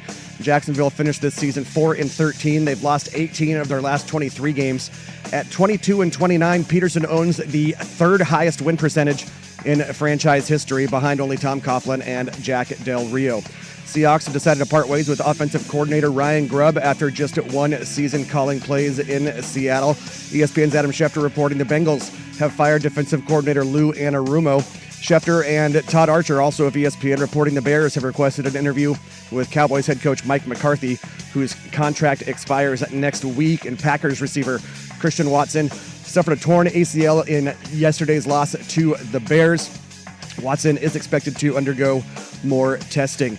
Oregon running back Jordan James and defensive tackle Derek Harmon, they have declared for the NFL draft and in the association. The Trailblazers continue their 5-game road trip this evening in Detroit against the Pistons. 4 o'clock tip on K2 Channel 2.2 and Xfinity Channel 302. The Blazers are 6.5-point dogs.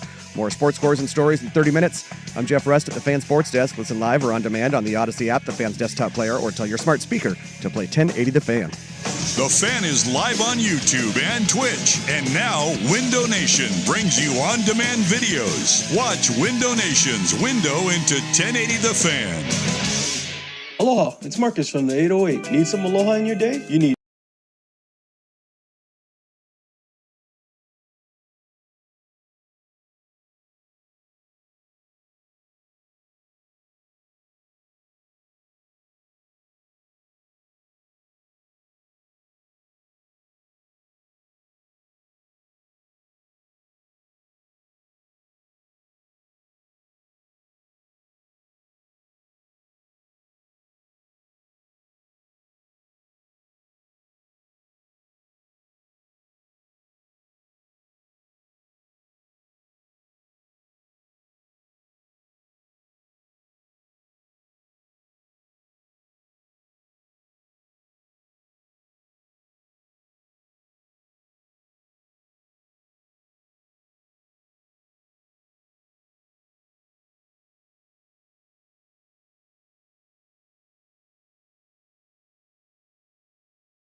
Of Danny and Dusty. Brought to you by George McCoy at WarrenAllen.com. On 1080 The Fan. This is a wild card week edition of Danny and Dusty. Brought to you by George McCoy at WarrenAllen.com. On 1080 The Fan.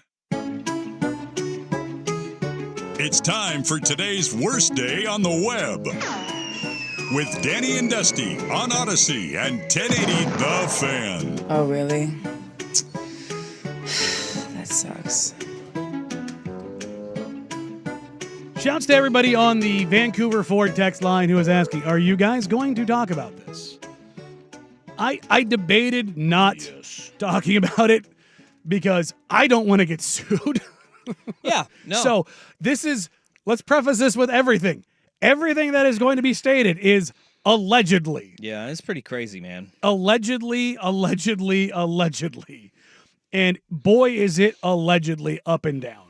So unless you were under a rock or just missed this yesterday, a 43-page lawsuit dropped that pretty much wrapped up everybody at Fox Sports Studios in it in one way or another between the time periods of 2016 and 2022.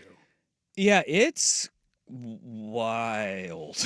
The main headline grabber is a lawsuit that accuses Skip Bayless, allegedly, of trying to pressure a hairstylist into a sexual relationship. Yeah, this is where, like, these lawsuits pop up often, right? Unfortunately, we see these sorts of lawsuits happen all of the time, and both insane and frivolous. Yeah, no, yes. I'm separating the two. Some are insane because they're true. Some are insane because they are frivolous. Yeah, and they're unfounded. Yes. And that's like the whole thing about all of this that you need to. The overarching thing here is, one, none of this is criminal. Nope. Right? Well, and as of right now, nothing is criminal. It's a civil suit, and it is all civil. And we don't know what actually happened here, and this is why it's all allegedly that happened. But the details that are coming out are pretty specific. I mean, somebody kept a notebook. It paints a picture of a culture at Fox Sports that's out of control. Yeah. From top to bottom, really is what it comes down to, because this is a hairstylist that is alleging, one of their top talents, offered a substantial amount of money, $1.5 million. Yep, for sex, and that is, first of all, that's the headline grabber right there. That is capturing all the headlines. But then it goes into detail about, alleging executives groping her and other talent on, the network telling her to get over it and get used to it. I think it was get over it. It was the term that was told to this hairstylist, and you're going just down the line and going, oh my gosh, how many names are they going to be naming in this lawsuit? And that's why it is the big allegedly, because you sit there and you look at it and you go, how in the world can all of this happen? And this is a person that also worked at the company for 12 years? Yeah. And she for worked 12 years and is alleging all of this stuff that day one, most people go, deuces, I'm out. I'm not doing this anymore. But stuck around for, several years after all of this has started, which is also one of those things that you go, oh my gosh, that is crazy that you would stick around for this long. And there's going to be a lot more that's going to be coming out about why. Yeah. And also, implicated in this was a host of Undisputed with Skip Bayless, and that's Joy Taylor, who that is the one who was accused of telling the allegedly the plaintiff in this, Nushin Faraji, to get over it when an executive allegedly groped her at a party. That executive, allegedly, Charlie Dixon, who is basically their chief talent person. There's also a multi-page breakout of, again, allegedly, Joy Taylor and Charlie Dixon having a relationship that was sexual in nature that brought her from a part-time radio host in Miami and bartender and suddenly placed her center between Shannon Sharp and Skip Bayless. So you can, again, allegedly understand what they're pointing at there. Even that is... One, not illegal. Joy Taylor is talented. Two, she didn't go just straight from bartending to that role, because she was on with the Herd. She was a part-time, as the sidekick there, and that is like a lot of the things that Joy Taylor could be looking at is like, no, you take the sexual in nature stuff out of it. I also worked my way up from local radio to a smaller role on a national show, and then went from the smaller role in a national show to a prominent role in a national show. That is more standard to how you work your way up in the industry. Also, it's not like she came off of the street where she's Jason Taylor's sister. You know, she's first ballot Hall of Famer. Yeah, don't know if many people know this when you watch TV, but she's also knockout gorgeous and can hold her own with and really, like, think of the show that she was on, sitting between those guys and having to Skip and Shannon control that conversation. Yeah. Being able to hold your own in those conversations isn't for somebody who doesn't have a skill set. She is skilled, right? And so that's why, you know, when you look at these lawsuits and you're like, allegedly, you know, she slept her way to the top. Well, let's take a step back and look at what she has done, because I thought she was great when she was on with the Herd, right? Like, that's why you have to parse through all these things, and you're just not it's sure. It's a 43-page lawsuit. There's a lot flung at the wall here. And there's, again, allegedly that her and Emmanuel Acho had a relationship, and Acho has gone and deleted some tweets. And, oh, really? Oh, yeah. And how it was like, well, why is that anybody's business? And, well, it's like, well, the presentation of power structure and all those kind of things that go behind it. And again, I will just say this. You and I have been in this industry for a long time, and we're not immune to any part of this, whether it's the executive actions that are, again, allegedly, whether it's the host actions that are the alleged, whether it's the underling in Joy Taylor, again, alleged. Yep. None of this is new, unfounded, uncommon. We've seen it, heard it, discussed it. No, and she says in the lawsuit that, you know, one of the reasons why she didn't come forward with it is because, like, she talked to a coworker and they're like, well, they protect the powerful people in this company, and Skip Bayless, who she's alleging offered $1.5 million for sex, pretty powerful man, you know. This is wild though, to see one of the every time, and that's the thing that sucks, is that we see these so often, right? We see these so often. And it's like, how in the world is this continuing to happen? Like, what are any of these people thinking? But when it's ingrained, like, in a culture of a workplace, then that's what she's alleging in this lawsuit. From top to bottom, it is part of the culture there, and that's how it permeates and continues to happen time and time again. Well, and guys like Skip Bayless, like that too, they're not used to hearing the word no. Yeah, that's a big part of it. Yeah. Allegedly. Try again, lawyers. Try again. Well, there's a lot of things being alleged in these 43 pages. Again, if you're a true sicko and you want to dive into it, go to Twitter. You can find the lawsuit. You can find every single page. And I skimmed it last night, and look, the group chats are going crazy right now. I mean, you start hearing once the cat kind of gets out of the bag, alleged or otherwise, people in the industry start talking. Yeah, it's like, yeah, well, here's this. You know, there was stuff that happened, 10 years ago at ESPN between certain people that, again, if you want to dive into that. Remember the ESPN book, the book that came out? Yeah, that was a big deal, like a decade ago, right? Yeah, and I mean, there was leaks of photos of people that came out, and it was like, yeah, those things. You start hearing about this, that, or the other, and look, all I'm saying is, do you see Boomer Esiason this morning on his show? He's like, well, you can read up on it, but there's a reason why you're not seeing Skip Bayless on TV anymore. Like, nobody picked him up, right? Yeah. Yep. They knew that this was coming. Look, he knew this was coming. I'm telling you right now, not everybody knew this was coming because the way that people were reacting, which is, it is what it is. So again, we acknowledge that here it is. There's a lot of things that we want to say and we have some fun with, but I don't want to get sued. I don't like it, but there you go. Dive into it. Have your fun. Speaking of having fun, quick little pivot, and I guess Joy Taylor's Miami related, so let's go to Miami real quick because Tyreek Hill joining the cavalcade of people wanting to not be in Miami. Danny and Dusty, Tinny the Fan.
Danny and Dusty Brought to you by George McCoy at WarrenAllen.com. on 1080 The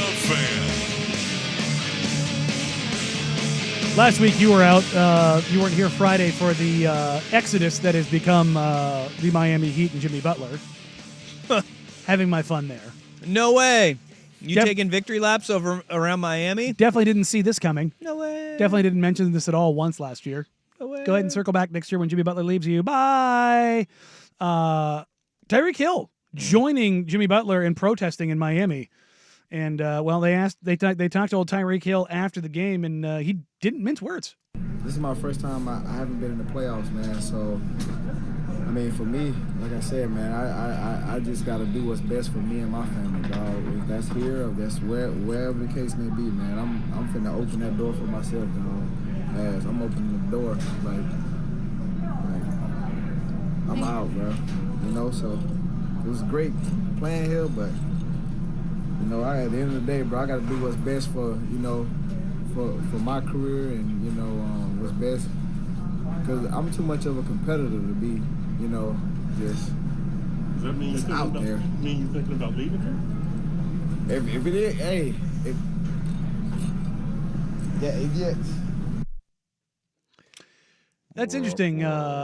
Real quick, Jimmy Butler has a $52 million option year on his deal with the Miami Heat. Mm-hmm. Tyreek Hill has 2 years remaining on his deal with the Miami Dolphins, which, again, interesting that he's opening the door considering he's under contract for 2 more years. Well, yeah, and this is the thing that for Miami, he may say this, but Miami may just go, yeah, tough, because if the Dolphins trade Tyreek Hill before March 15th, the new team will have to acquire $28.65 million guaranteed for this year, $36 million non-guaranteed in 2026.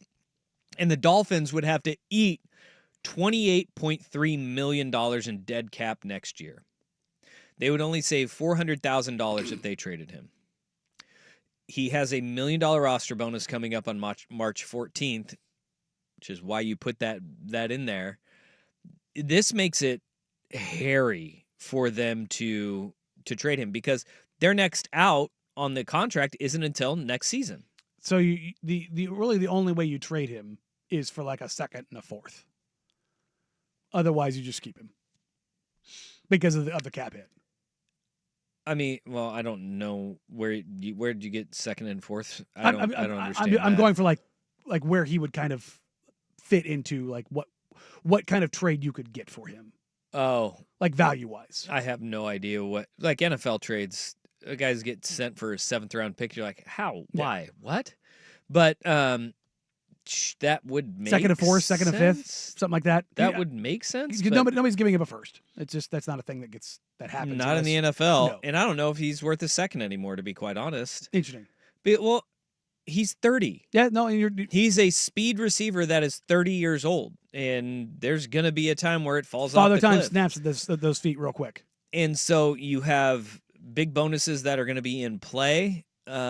He's got options on his deal, like you said, that are going to make this really tough. And for Tyreek Hill already to be huffing and puffing that he wants out, I don't know what this says about also Tua in the future that he sees with Tua. I mean, he's sitting there and probably looking at it, and this is the first time, as he said, he's missed the playoffs in his career. So that makes him, uneasy and wants out. Not really the guy that you want to have on your side, by the way. If the first sign that you don't make the playoffs, now he's out and he wants to be on a different team. But I think it says more about where, as a franchise, the entire Miami Dolphins organization is heading. Because if you look at, they were one of 6 teams in the NFL this year that, do you know the 6 highest spending teams in the NFL?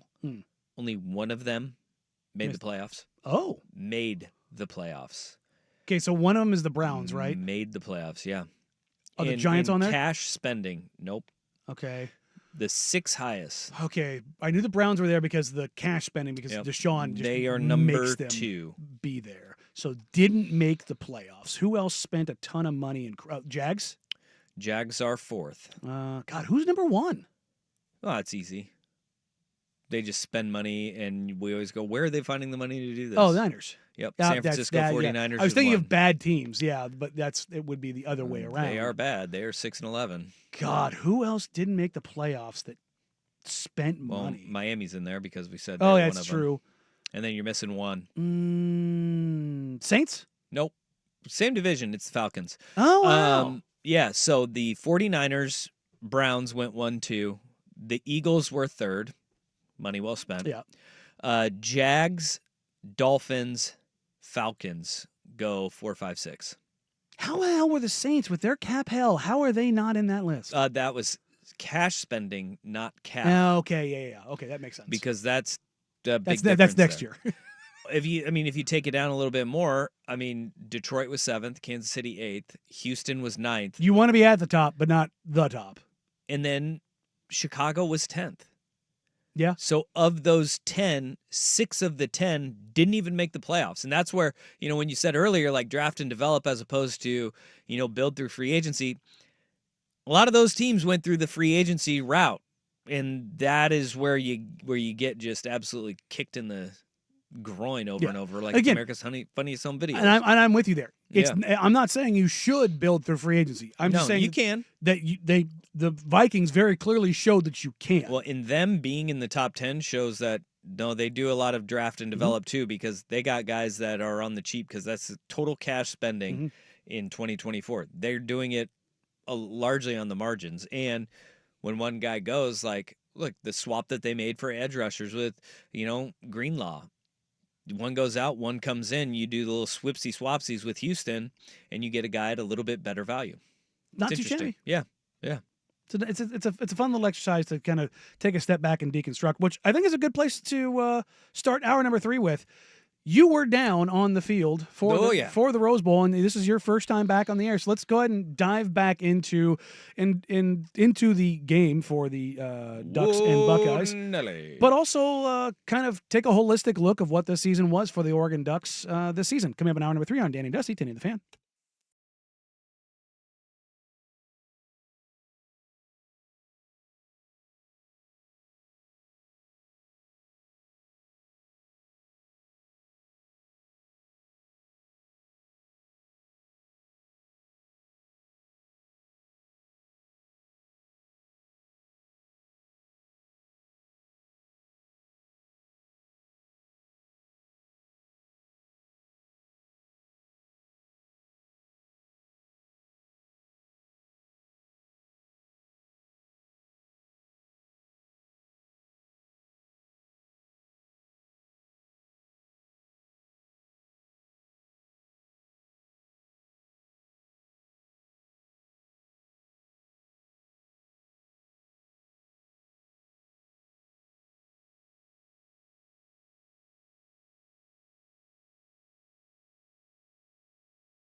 the Fan Sports Desk, a Sports Center update on 1080 The Fan.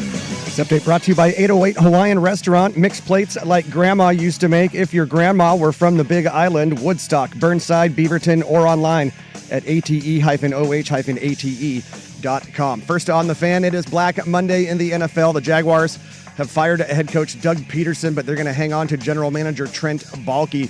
At 22-29, Peterson owes the third highest win percentage in franchise history, behind only Tom Coughlin and Jack Del Rio. ESPN's Adam Schefter reporting the Bengals have fired defensive coordinator Lou Anarumo.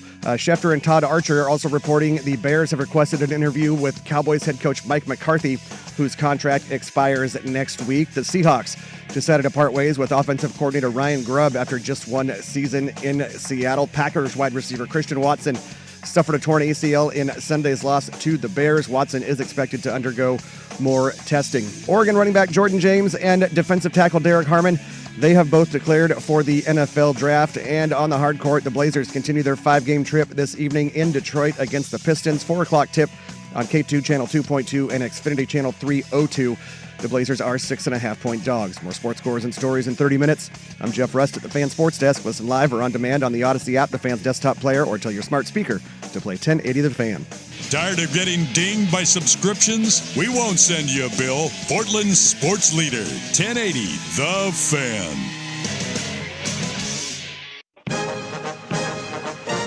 The wings are extra spicy this week. It's getting hotter. It's increasing. This is Danny and Dusty on Wild Card Week. Injured? Don't trust just anyone to something so personal. Call George McCoy at Warren Allen. Online at warrenallen.com. Danny and Dusty on 1080. My body's like, this is poison. The Fan. I think my leg just cramped.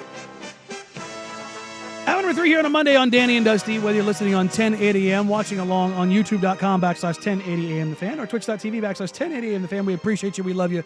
Thank you for hanging out with us on this wonderful, wonderful Monday. The first time we've had the gang together in 3 weeks. It's been a while. I think it's been 3 weeks. Been a while. I think it's 3 weeks since last 2 weeks. Since all three of us have been in the building. If not 3, it's pretty damn close. But with that, we haven't had you on to talk about the Ducks and the Buckeyes down at the Rose Bowl and do put a bow on the Ducks season, as it were. Yeah, it was that thing got away in a hurry, and you just kind of saw. I don't think anybody expected that to be the way that game started or the way that thing played out. Because, I mean, I was expecting in talking about, a game that's going to be played on the margins, especially after what we saw October 12th. And the fact that we've seen market improvements on both sides of the football throughout the course of the rest of the regular season. And, I mean, the way that Ohio State jumped on Oregon in that first quarter. I mean, we talked about this after the Tennessee game where it looked like Chip Kelly's offense again, right? It looked like Chip Kelly was calling his offense, not a version of what he did.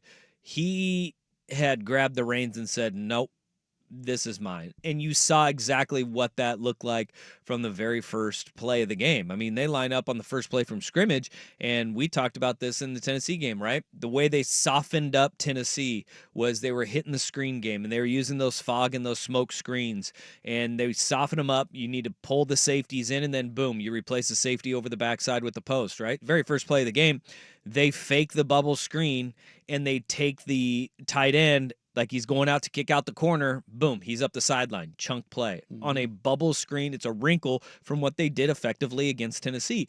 All of your prep, all of your film study is telling you, all right, this is the action. I've got to set the edge. I've got to come up hard if I'm the corner because they're going to get that bubble and they're going to take it back up the sideline. Well, corner comes up, tight end goes down, and he goes vertical. Very first play of the game, right? Second play, it was also something that, the third play, because the second play was an incompletion, even though Will Howard probably could have tucked it and ran for a handful of yards. The third play of the game, which was a touchdown, was something we also talked about in coming out of the Tennessee game, which was Chip Kelly loves to put safeties in conflict. And we talked about it, and when I was talking about it, I was saying, look, remember all those times we say, how is Jeffrey Mayo so open? He's the one guy you have to guard. Right? Very fast and straight line. And here is Emeka Egbuka. How is he that wide open?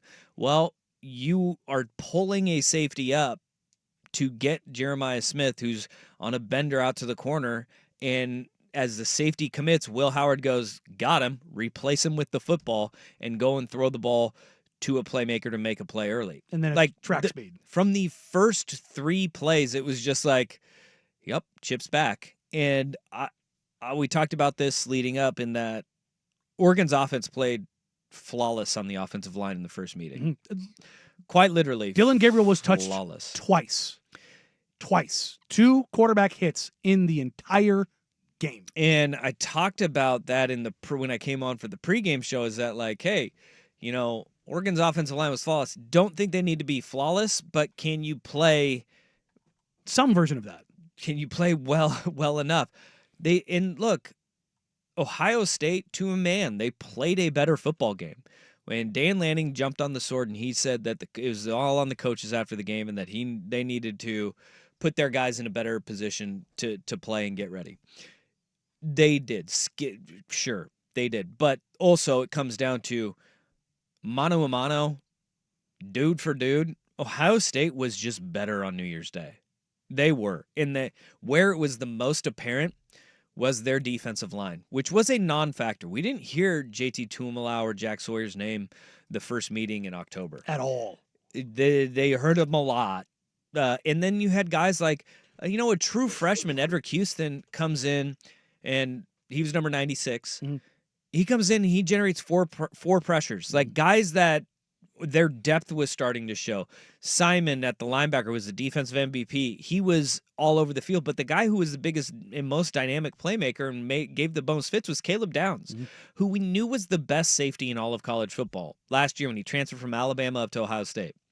We knew this about Caleb Downs. What Jim Knowles allowed him to do is he was allowed to read and react. And Nick Saban had said this, right? Like he instinctually one of the best football players he's coached. There's a level of like Troy Polamalu, Ed Reed to him. The fact that dude was able to make plays at the line of scrimmage and then also 25 yards downfield, that was tough. And look, scheme is one thing. Like everybody's like, hey, why didn't Dylan Gabriel cock back and why were they running the ball on early downs? It's because there was nowhere to throw the ball. Yeah. Like they're in the back end. They took away everything. They were incredible. They had 8 sacks, but I'd say at least 3, probably 4, and maybe even 5 of them were covered sacks. They were outstanding downfield. And Dylan Gabriel, to his credit, and when the game gets out of hand quickly like that, would you like him to tuck and run? Sure, but what is it going to do for you? You were behind the chains early in almost every single situation, right? Do you know Ohio State scored 6 times in the first half? They had 2 field goals and 4 touchdowns in the first half. They had 6 third downs. They faced third down as many times as they scored the ball. They chunked over and over and over. That was crazy. And over again. Like, look, I know everybody loves you hate the Ducks. Look, I wanted the Ducks to win that game. I told Dusty before he left. 5 scores they had. But I hope you guys go down there and win. 1, because I hate Ohio State. 2, because I wanted to see them win. Oh, no, 6. I did not expect that game to go that direction. No. Like, I thought, and we talked about this, making predictions before the game. I thought this game was going to be very tight or over at halftime. But when I was saying over at halftime, I thought it was going to be the Ohio State team that we saw against Michigan. And that was where, when I made that prediction, I'm like, maybe Tennessee was a little bit false. And I thought maybe Oregon had the juice. But the over at halftime Ohio State version of that was surprising. Yeah. And they were really, really good. And they have been really good. And look, that is one where you kind of take your medicine. There is one thing that I felt like as the day went on, and everybody's overreacting and, Tosh Lupoi needs to go and, Will Stein needs to go. This team went 13-1, right? Mm-hmm. And there's something about they went undefeated in the Big Ten. They won a Big Ten title. They had done in beating Penn State, Ohio State, and Michigan. It's only been done one other time by Michigan State in 2015. Okay. You go through and you win the Big Ten title in your first year in the conference. You are the number 1 overall seed. That is a good season. Mm-hmm. Now, there also is this, I understand the people saying that, oh, well, they're talking national. Then they were talking national championship. And that's where guys were saying, this is why, I transferred in. This is why I came here. All that stuff. There is a middle of, it's not a failure, but it's not the overwhelming success that you would consider a season with the expectations that were had. They were 13-1. And I think they lost, and I've said this, and I have not wavered on this. What have I said about this Ohio State team since I watched them in the spring game last year? You said it's the most talented roster in the country. They're playing like it right now. They are. And I've said that even when through their ups and downs of the season. You have remained steadfast that it is the most talented roster in the country. And they're playing like it right now. And Chip Kelly, Jim Knowles, their coordinators, Ryan Day, the head coach, they're maximizing every single ounce of that team right now with the way that you have seen them beat both Tennessee and Oregon. That's a really good team. Mm-hmm. And, it's a sour way for that season to end because it ends with a thud. And everything was just coming up Oregon all season long. If you lose the game, and I'm not saying you lose it like let's say it's 31-32 the other way, that sucks too. Yeah. But if this game's 41-31, where it's Ohio State won, but you were there. But it just wasn't your day. This was, and I know the final score is 41-21, but Ohio State put the horses away, guys. They did. It just wasn't even close, and that's the thing that sucks because those losses. It puts you in an interesting spot, which I think it's a good way to kind of put a bow on this on next segment. Is where what does this mean for the Ducks? Where are we at in the steps? Where do you kind of take solace or when you do the self-evaluations, what comes out of that? And we'll get to that next year on Danny and Dusty, 1080 The Fan. The Seahawks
this is a good spot to take a look and do the autopsy on the Ducks season. And not just that final game, but what this season meant, the progression of the Ducks under Dan Lanning, and to do the self-evaluation of what was this season, not just the final game, but the entirety of this season.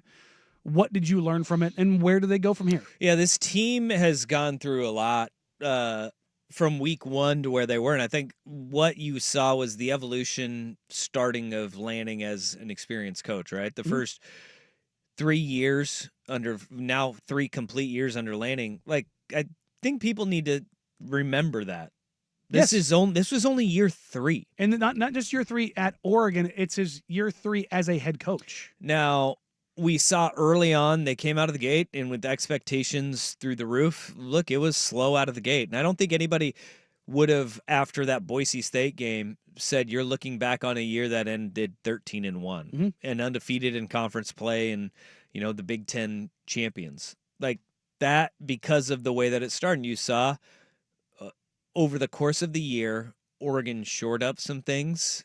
You saw a team that got better over the course of the year and survived what is a gauntlet, right? 8 games without a bye, right? Going through an entirely new conference where I think it doesn't get enough credence with all the conference reshuffling, is that even though coaches leave, you still have books on familiarity of personnel, teams, style of play. They usually don't change sweepingly from one coach to another, right? Because a lot of those guys are still on a roster.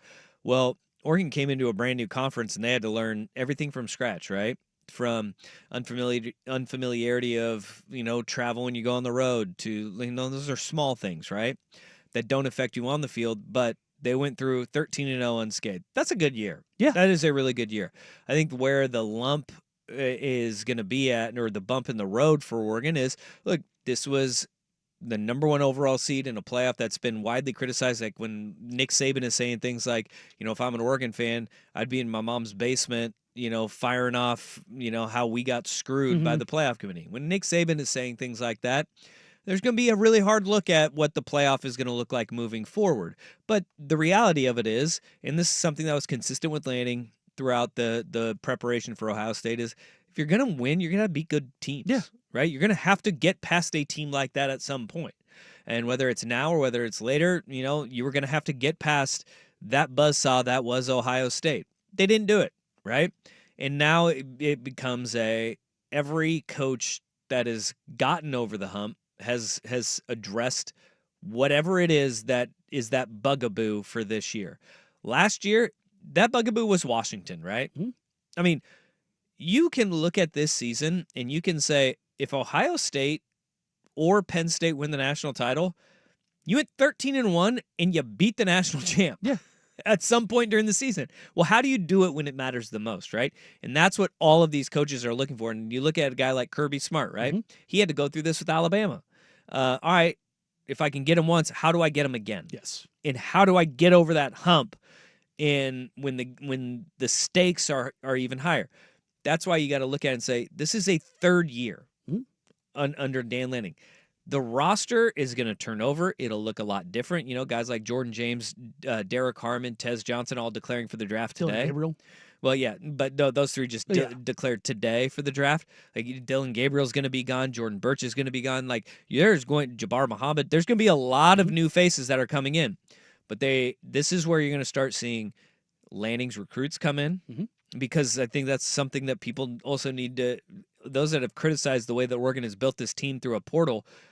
Well, he's only had to recruit high school kids up until this point. Now you're starting to see his guys are going to start cycling through, ready to play. When you see them turn into upperclassmen. And there will be a lot of portal guys in there as well.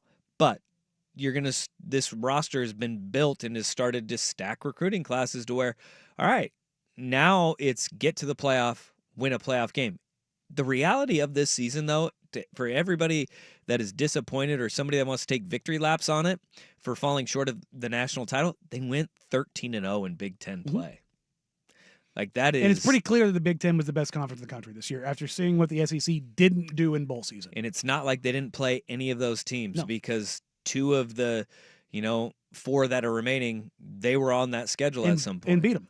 Now, did they fall short of the ultimate goal and what these guys were not afraid to talk about this year, which was the national championship? Absolutely, they did. This season ended with a massive thud, and I don't think that that's anything that Lanning or any Oregon player would disagree with.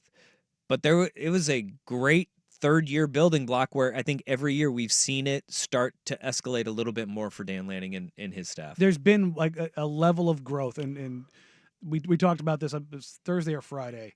The only coach that has done it in the college football title era that we're currently not even currently in, because this one's different, but the playoff era was Bob Stoops. Yeah, which did it in year two in a 2-team playoff too, right? So it is interesting to see where this is going to go. The question I think that I have is, you did just mention basically the core of the team is gone. When you're talking about the biggest name, like you're going to lose both your tackles. Yeah. You're going to lose your best pass rushers with the exception of Mateo. Yeah. Well, Tatum Tuioti, Mateo Uiagalelei will be back.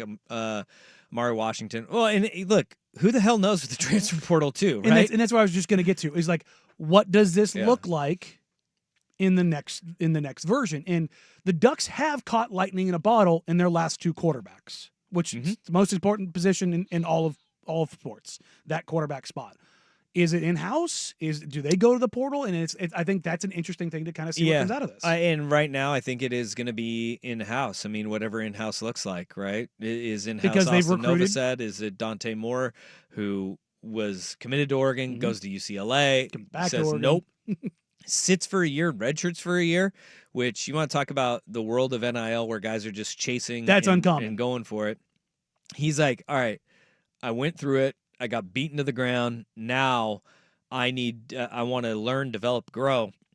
And so Dante Moore sitting there. Austin Novosad is behind him. Luka Moga was a 4-star recruit. Keely Smith Jr. was there and practicing with the team during bowl preparations. And look, they lost one, to the portal. Was it Sagapatelli? Darren Sagapotulele. Sagapotulele. Yep. He goes and he re-enters the portal. Look, there's people that are crushing the kid. This is like, I won't do that, because if you make a mistake and you realize it quickly, like, nope, this isn't the place for me. That's why the portal exists. Yeah. Go. That's fine.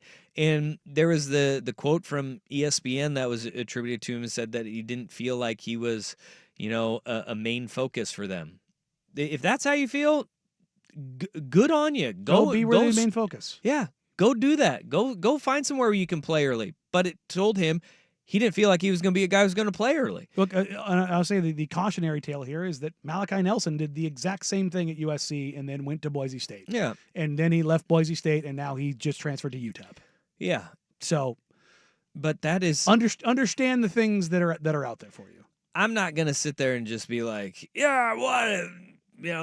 The system may be broken in the NCAA and the transfer portal.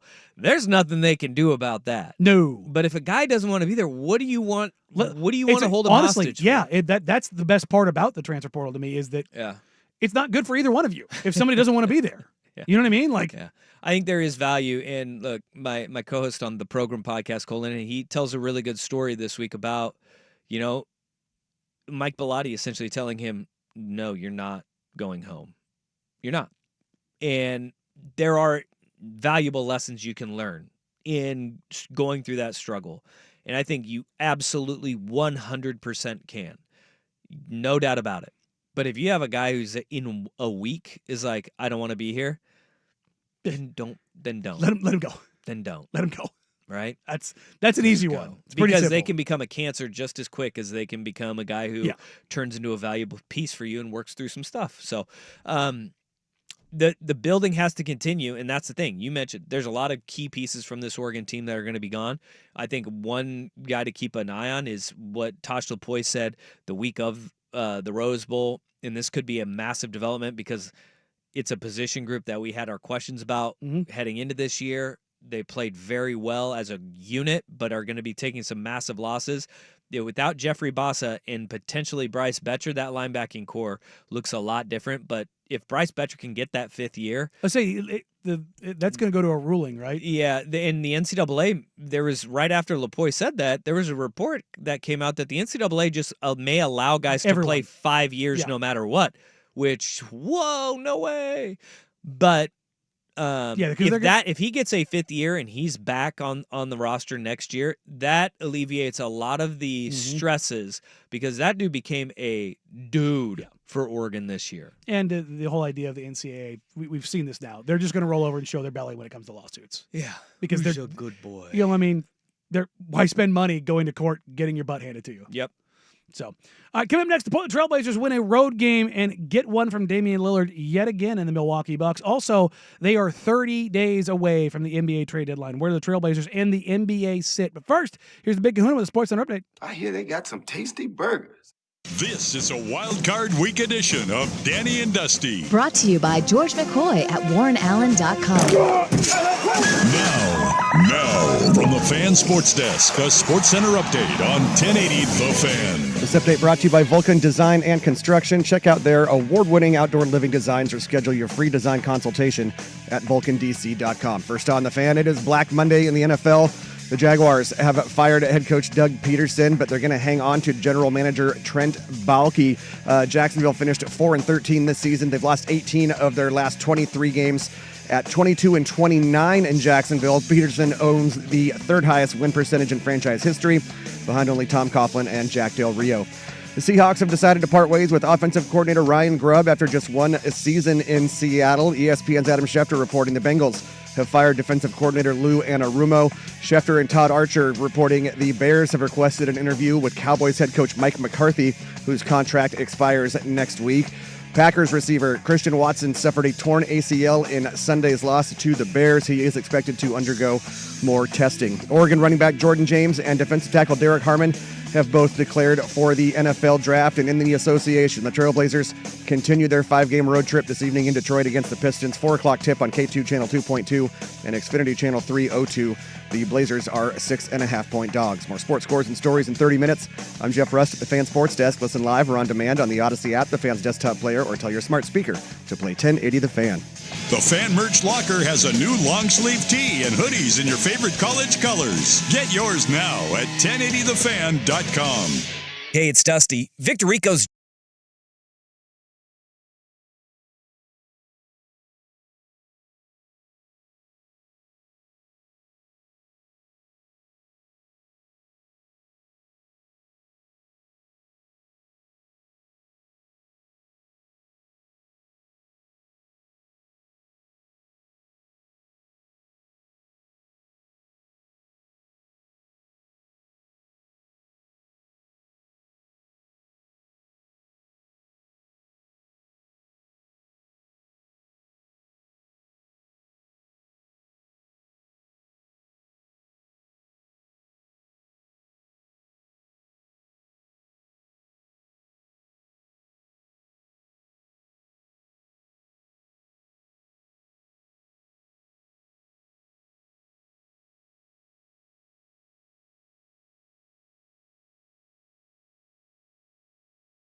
Edition of Danny and Dusty. Brought to you by George McCoy at WarrenAllen.com. On 1080 The Fan.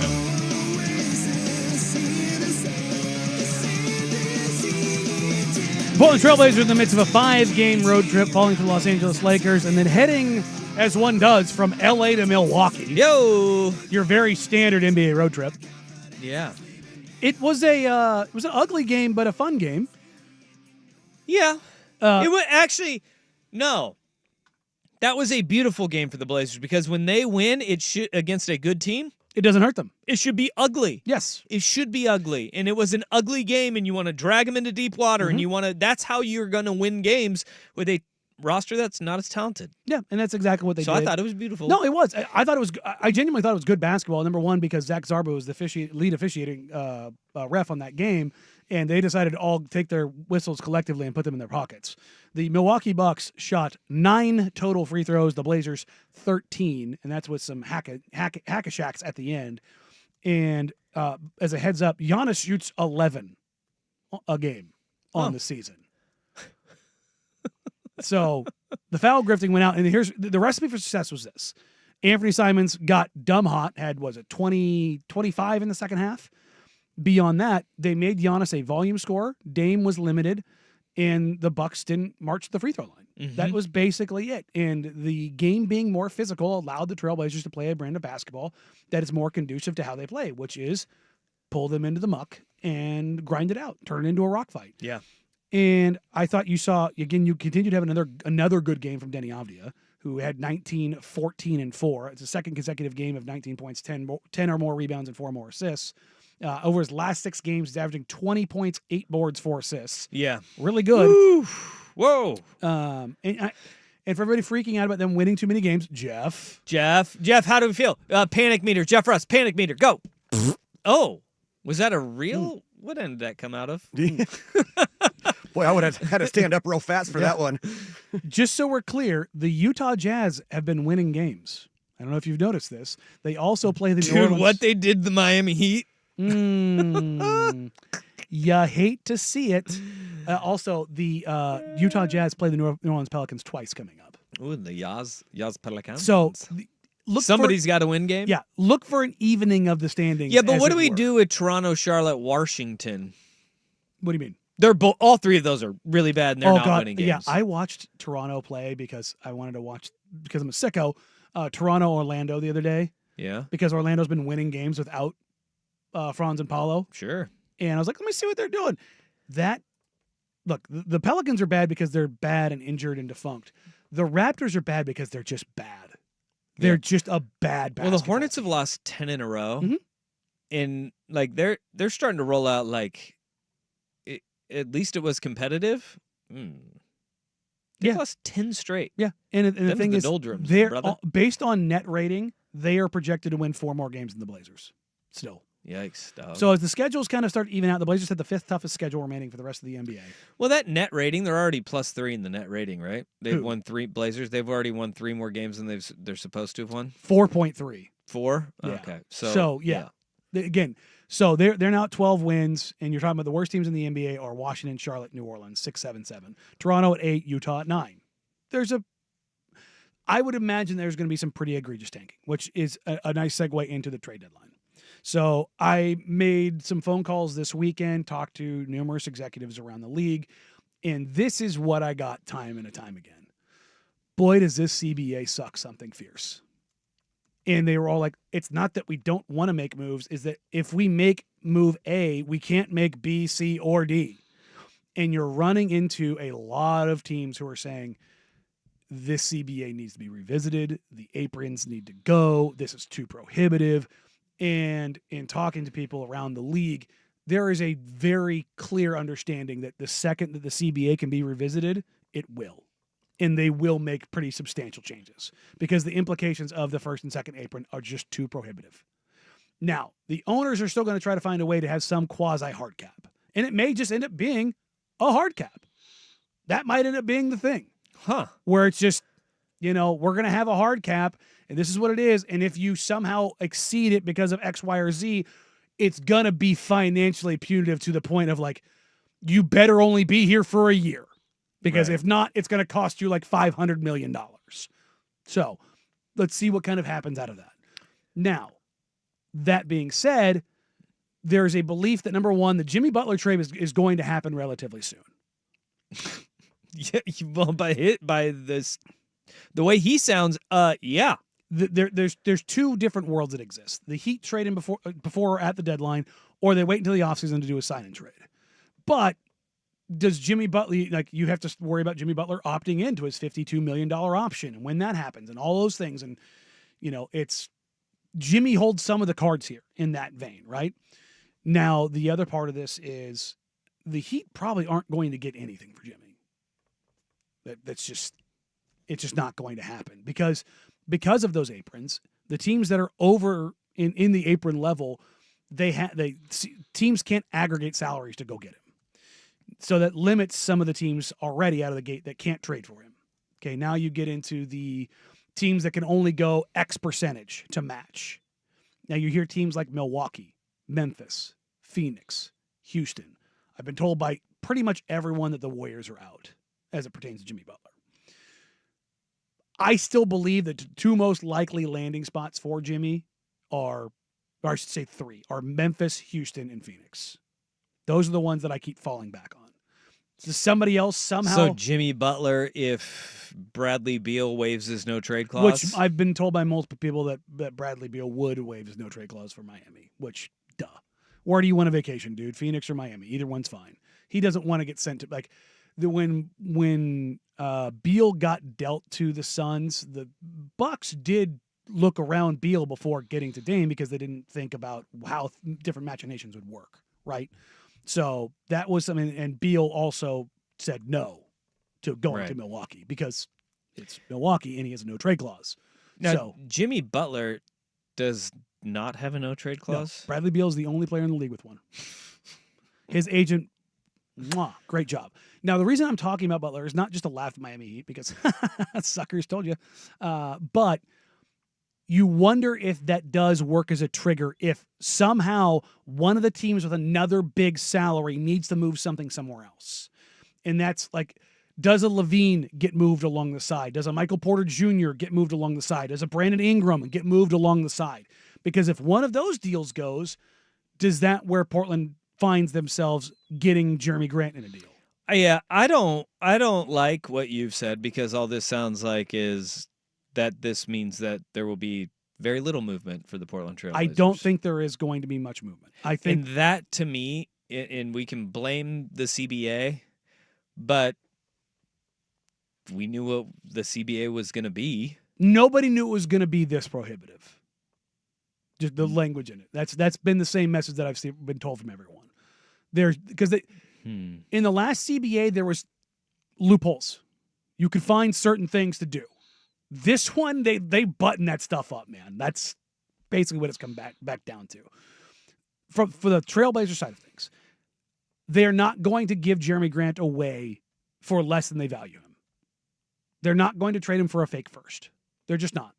There's not a world that exists where I think that's going to happen. Well, either that or Pat Riley, who holds a grudge as well as you do. If Pat Riley were to say, F you, you're going to Washington, right?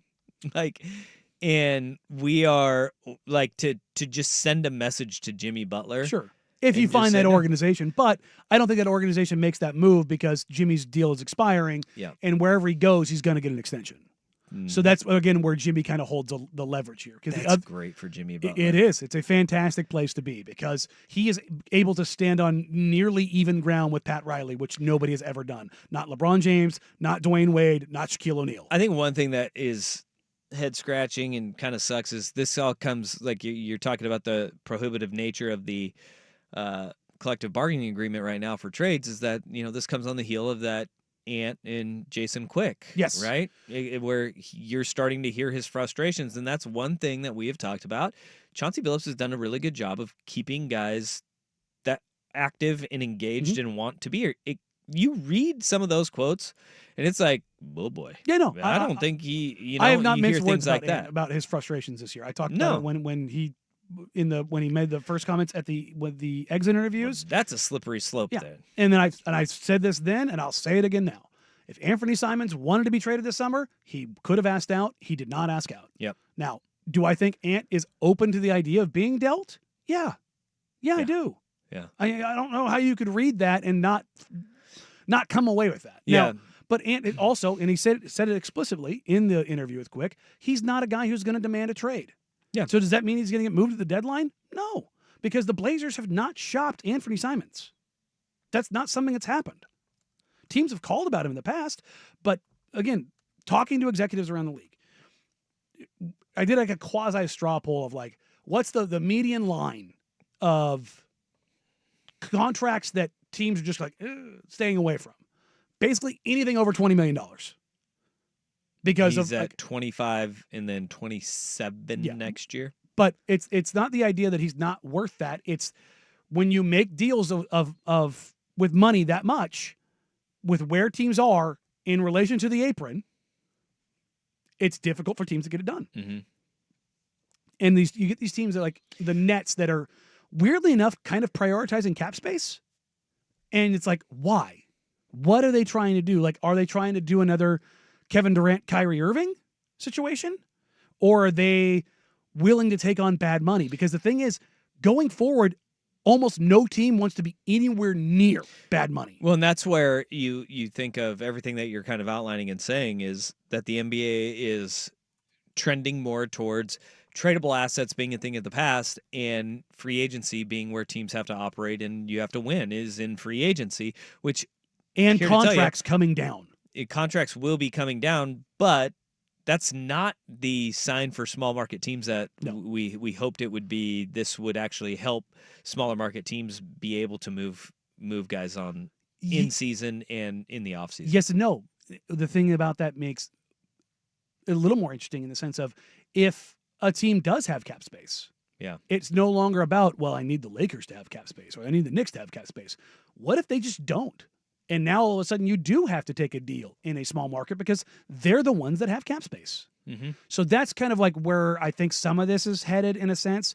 But if you're the Blazers, I think the thing that they're looking at is how do we capitalize on what we have? They've had offers on Robert Williams. They have real offers, but I don't think they want to move him because they value what he is and what he brings to this team. And you talk about Matisse Thybulle, who's been out basically the entire year, or has been out the entire year injured. Is he a guy that they look to get on the floor and possibly shop? Probably, Okay, but here's my question. They value Robert Williams, what he brings to the organization, what he brings to the floor, but isn't the goal organizationally not to win games right now? Yes, which is so is that what they're valuing? Well, no. The interesting part of it is that Rob hasn't played the last 2 games, and it's not because he's hurt, and it's not because they're protecting his trade value. It's because they're choosing to have one of Rob or Donovan Clingan play because the 2 big stuff just isn't working. Yeah, and it's a matter of like, okay, how do we make this work? Right, and that's the decision that Joe Cronin has handed Chauncey Billups, and that's the path he's decided to walk. I'm not saying they're not going to make any moves. I'm just saying it's going to be a difficult proposition for them to kind of end up in all of this.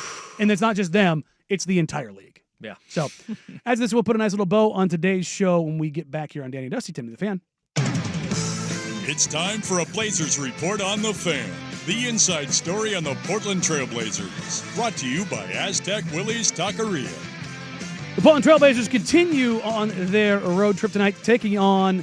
Who are they taking on tonight? My God, I just totally blanked. The Detroit Pistons. Detroit. That's right. The Chauncey Billups is in Detroit. My brain went completely sideways there for a second. They're taking on the Detroit Pistons tonight in Detroit. Game 3 of their 5-game road stretch before they come home and take on the Miami Heat. Perfect timing for that. Right when Jimmy's set to not return. The Portland Trail Blazers injury report only has Matisse Thybulle and Jeremy Grant, who is still out with the facial contusion. This Trail Blazers Report on the Fan is brought to you by Aztec Willie's Taqueria, the best place to go before and after games or any event. Check them out on the corner of Southeast 15 and Broadway at aztecwillies.com. Hello, sports fans, and welcome to Prime Time with Isaac and Sue. Hoover, is it Hoover Dam? Dude, that's lame.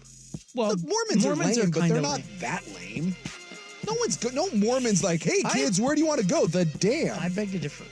Plus, you have to say damn, and you can't do that, so it's more like you're going to the darn, and that's, no. They're not that. They're normal people, normal-ish. The home of Prime Time with Isaac and Sue. Weekdays 3 to 7, 1080 The Fan. Aztec Willie's Taqueria has been Portland's destination for homestyle Mexican food for 30 years. Get ready for your team with our daily happy hour from 3 to 6. Can't make the game? Watch it live at Aztec Willie's on the corner of 15th and Broadway. Mention this ad and get $2 off. Savings on orders of $10 or more. Builders, SmartLine Home Design is here to boost your business. Our 3D tech brings unmatched precision and efficiency. Get it right the first time with streamlined designs and error-free construction documents. A trusted local architectural design studio. Visit smartlinehomedesign.com. Get in the zone.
Portland Trailblazers do take on the Detroit Pistons tonight, and they are at 12 wins, and boy, are we hitting the dog days. Are you tuning into the road trip in mid-late January for the Portland Trailblazers? This trip, yeah. Well, now, got a little bit more time on my hands. Yeah? Yeah.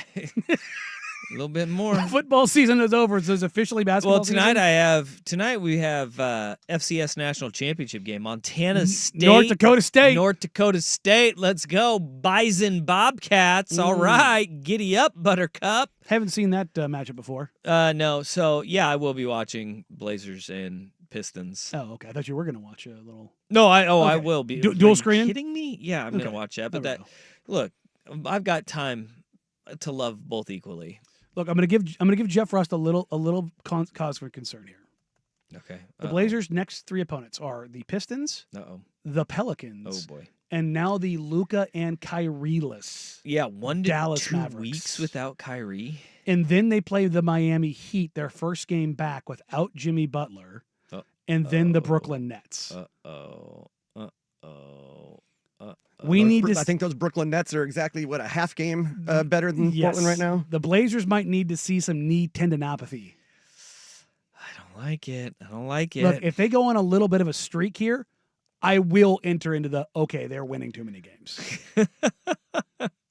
Because there are games here that they should, in all honesty, on a normal season, lose. Like the Pelicans, like the Mavericks, like the Heat. Those would be games you expect them to lose. Because they have that little stretch, then they have Clippers, Rockets, Bulls, and then they go Heat, Magic, Hornets. It's like, oh no. That's not great, Bob. Oh no. That's not great. That's basically kind of your lead up before you get a couple more games. You have a nice little homestand before you go into the All-Star break. Yeah. But the Heat, Magic, Hornets is a 3-game road trip, and then you have 6 at home. 1, 2, 3, 4, 5, 7 at home. Good God.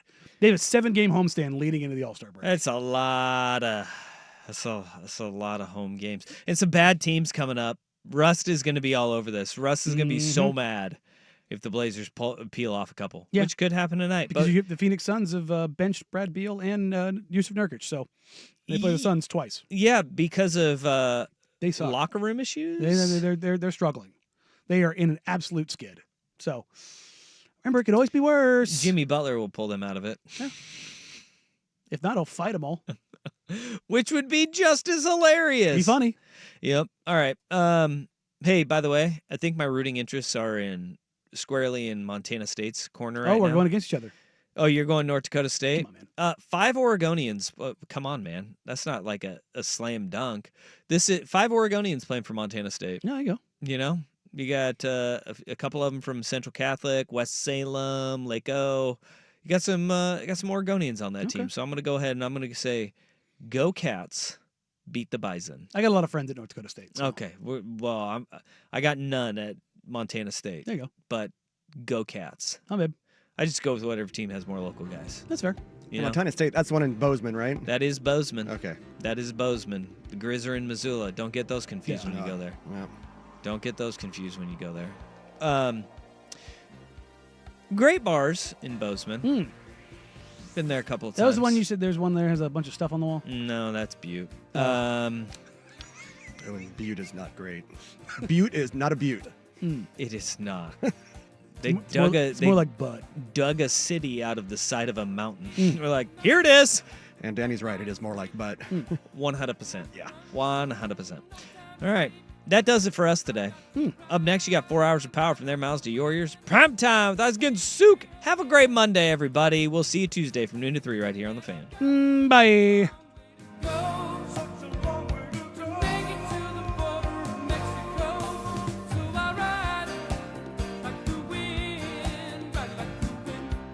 Auto accident? Let Life's Auto Collision Centers handle your claim from A to Z. We pick up your vehicle, negotiate